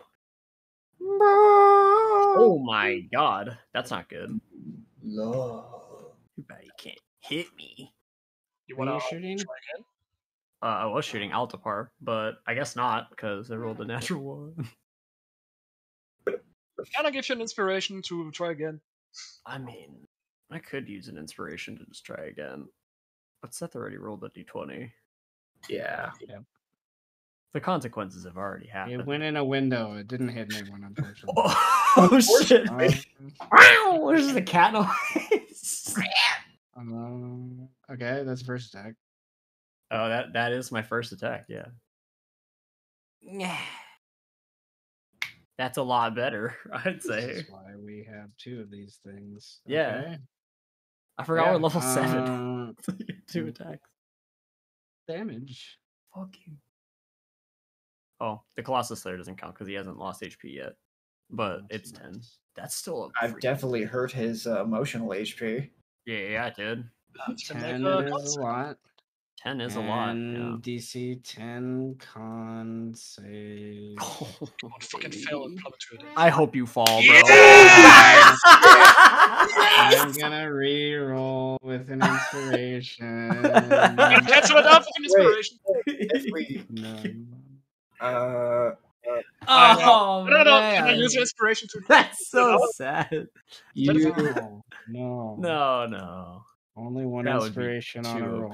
OP. Then we just get into the betting matches. Damn it. But then I get all the inspiration too. Because it would just be like, inspiration. Okay. Combine So our inspiration. he He almost fell.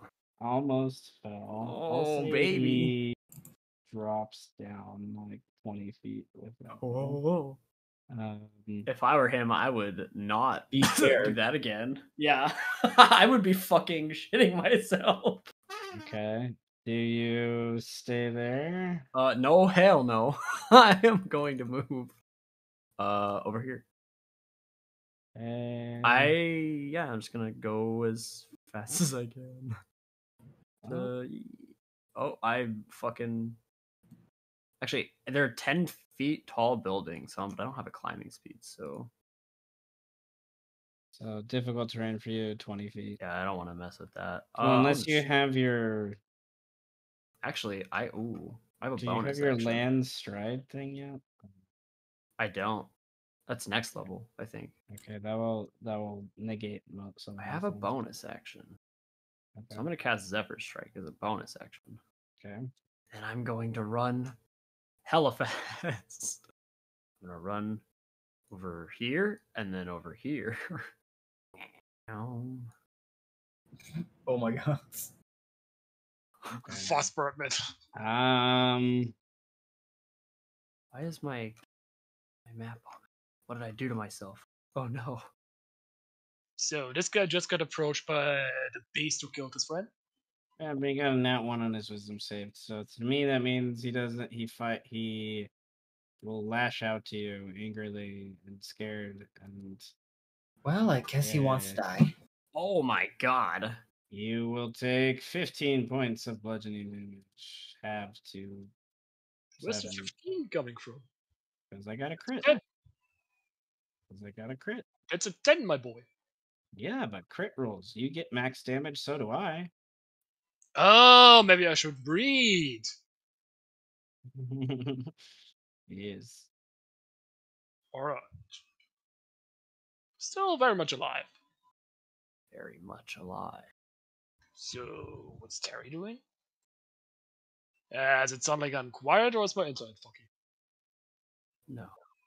Okay, good. I was worried there. Now. No. No. Soup? Soup. Brian. Even. Brian. Oh god, not again. Not In the middle of combat. again. Yeah, right. Yeah, so this guy wasn't sure about to do with his future. I don't know. You ripped a guy in half in less than 6 seconds. You know. Terry is gonna just continue to not grow big. Terry's going to move over here. It's like, come on, guys, let's just get done with this stuff. I don't know, man. Yeah, we don't need to worry about them. Look over there. That's too much blood. He's like, yeah, that is a lot of blood. This guy readies a shot at Eros. And he yells out as his free action. Not too loud. He doesn't want to Altabar to hear 90 feet up, obviously. He wants just Eros to hear. How can you ensure that the 10th house won't take it out on us? He readies his arrow for your answer. This guy had a ready that I forgot about. That's okay. He will say he dodged. He's just going to jump down, climb down to there, and he will ready a shot at strike. If he attacks, he will shoot strike. And this guy is going to kind of move to there. See his friend readying. He's like, I don't know, man. We should probably stay here. There's a lot going on. But Terry's like, I know, but look at all that blood. It's like, God, it's a lot of blood. Strike. Blood dripping off his claws. I'm doubling down on the rage. Oh my god. Okay. Let's go. The guy here in front of me, he's gonna die. Okay. You get 2 arrows shot at you as you do so. Another guy that readied over here. So that's 12, 6, 3. 3 from the Pharaoh.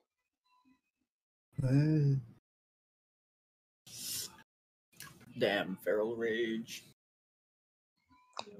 This guy there, fucking get bit. That's an additional 2 damage, by the way. Or was it free?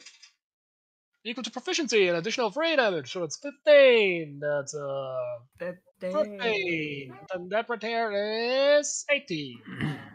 You can't add it in. 10, so 13. You deal an extra 2 damage on strength-based attacks. Oh, an extra 2. I misread that thing. Yeah, I think the Okay, proficiency well, damage. damage. So I'll it's give so him plus back 2. too. It doesn't matter. Alright, you knock him. He's unless someone heals him soon, he's gonna bleed out. He's gonna be done. Fine with me. Move over here and protectively put myself in front of Eros. And that's my turn. Alright, Eros, what do you do? In response to the Patori, she would say, Alcipar's not in charge of the 10th house. He's just power tripping. Just because he makes decisions about it. But I'm sure even the stage courts wouldn't accept what he's doing right now. So, persuasion? Sure. What's, do I still have disadvantage or normal? Yeah, still disadvantaged. Strike just killed another guy. I still get 19 every time, so it's not that bad. It's not that bad, no. Okay. This guy 10, 20, 30, 40, 50, 60. Gotta go home. Gotta go home. My Left the refrigerator. light on. Another refrigerator. What is it? What was it? I left something. Why is it running? What's running? Why does it keep going? Why doesn't it bad. stop? Why is it not? Why? This guy's having the worst mental crisis of his life right now, dude. It's just unfortunate. All right. Alspar flies down to kind of be on the roof there. And he is going to drop his fly spell. It's a good plan. And he Disappears? disappears. Cool. Just to clarify, the fireball did do property damage, didn't it? Oh, yeah. Yep. It would have exploded. Oh, it hit. Buildings can't roll a deck save, so Yeah, so all these buildings are scorched as fuck. yep. Walls are destroyed And completely. that one's Terry's house, too. Oh. Oh, Holy who's shit. getting sued for property damage? And who's not gonna defend him? Fuck you, Jerry. It's a win-win for Birdman. You know, fuck It is a word. fuck Terry. She said this guy is gonna bleed out from what he has him. Does it also apply to the other guy? Oh, God. The other guy is dead. He got torn in half. You ripped him in half. You did a lot of damage to him, and yeah, he's done. Are The other ferrets all guy, alive? if you potentially could save him. Are all the ferrets still alive? Yeah. Yes. No one's touched Okay. them yet. Okay, good. As long as the ferrets are all alive, that's all I care about. So which guy? This guy is still alive, right? We could like say, or this guy, not the one I got. No, guy's you were right the first time. Oh, it is this guy. Okay. Yeah, you were right the first time. Okay. I'm so fast. I could get there. You can't see him, though. No, but I know he's over there. I will go save my man. I'll try to go save him so that we don't get hit for more manslaughter charges. And what's one more manslaughter charge? Yeah, I know. Can I? DC 10 medicine as your action. Hey. He's fine. All right. So he is no longer dying. I will take him off the initiative, though. Oh, Because he's like very unconscious, right? Yeah, he's out. He's out for at least a couple hours. Unless someone gives him healing to wake him up. I mean, I could give him a berry. But No. you We'll can't eat see it 'cause what he's happens with unconscious. Altapar first. All right, Jim is going to come on the board. Hey, Jim. He 10, 20, 30, 40. Jin. What he is going to dash to here, and he looks down at the little Putori and he's like, I think you should put that down.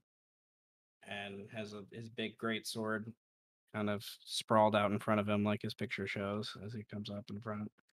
And he yes, nods back Jim. at Eros with that. He's like, mentions, what the fuck is going on? And what was that explosion? There's fire. What? And Just Terry comes around the corner at that same moment. It's like, what the fuck happened to my house?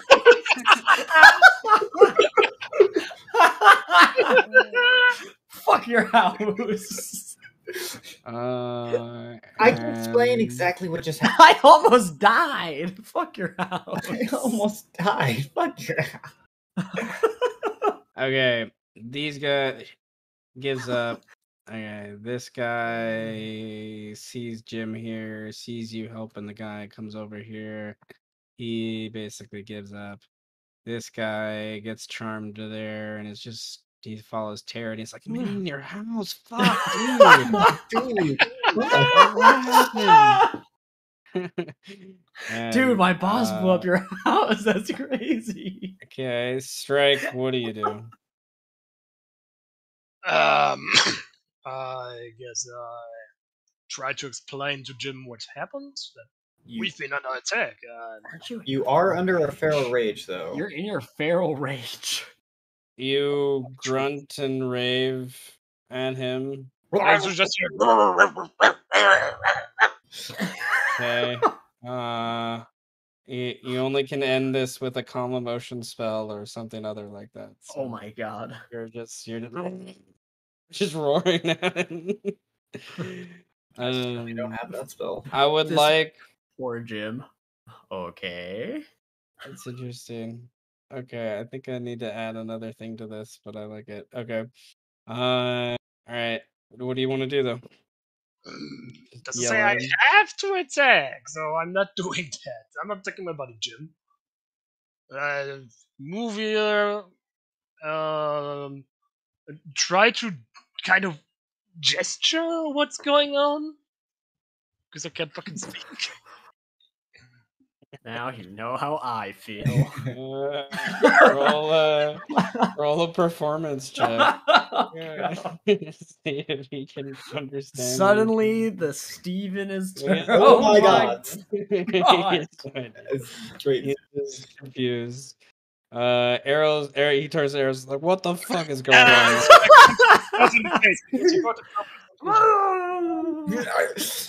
Okay, so Altapar of the Keeper's Secrets at the 10th house, sorry, just attacked us out of fucking nowhere, and he threw a fireball right on top of me and Birdman, and he destroyed these buildings nearby, and he's being a dick over something that we didn't really even agree to. Not contractually agree to. He just kind of nods. It is not his turn yet.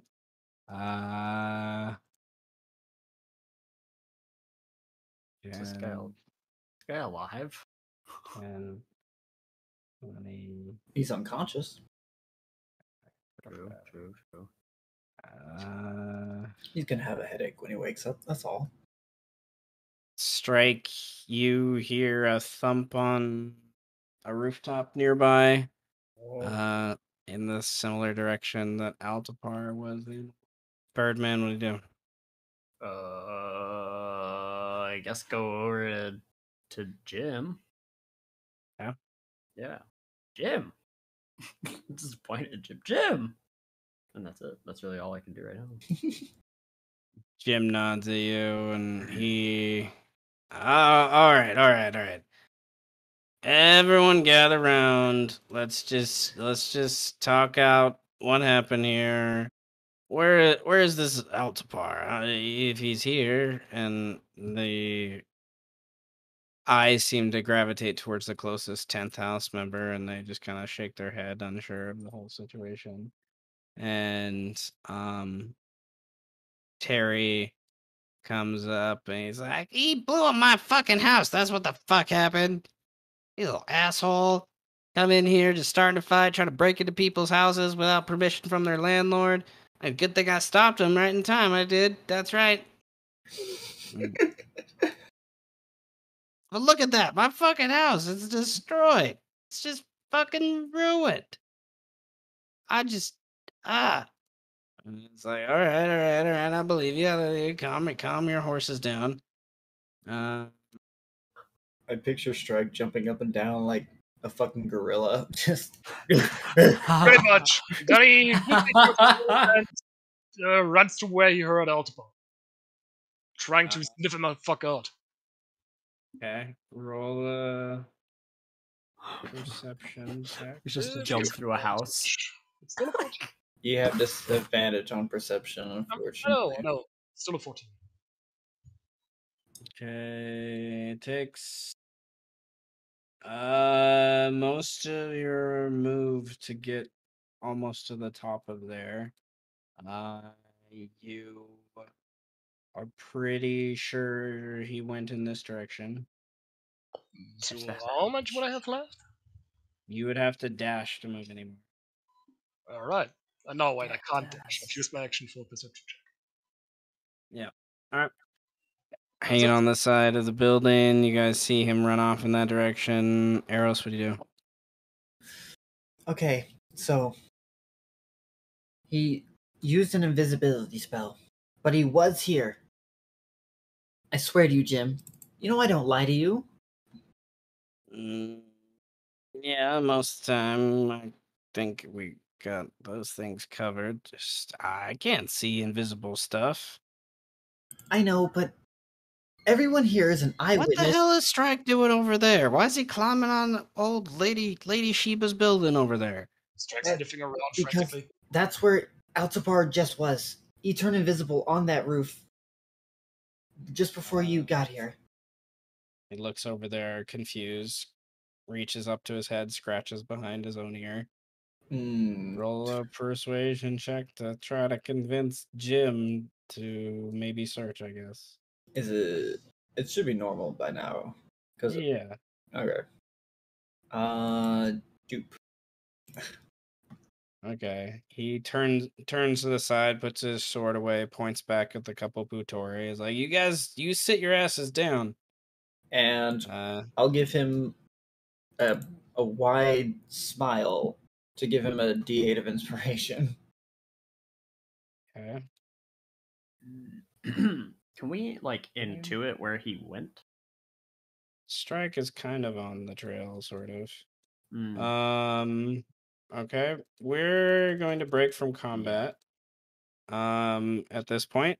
And if you want to continue to follow Altapar Strike, I need a survival check to try to pick up his trail, because you jump to that next rooftop and there's just not nearly enough immediate smell for you to pick up on something.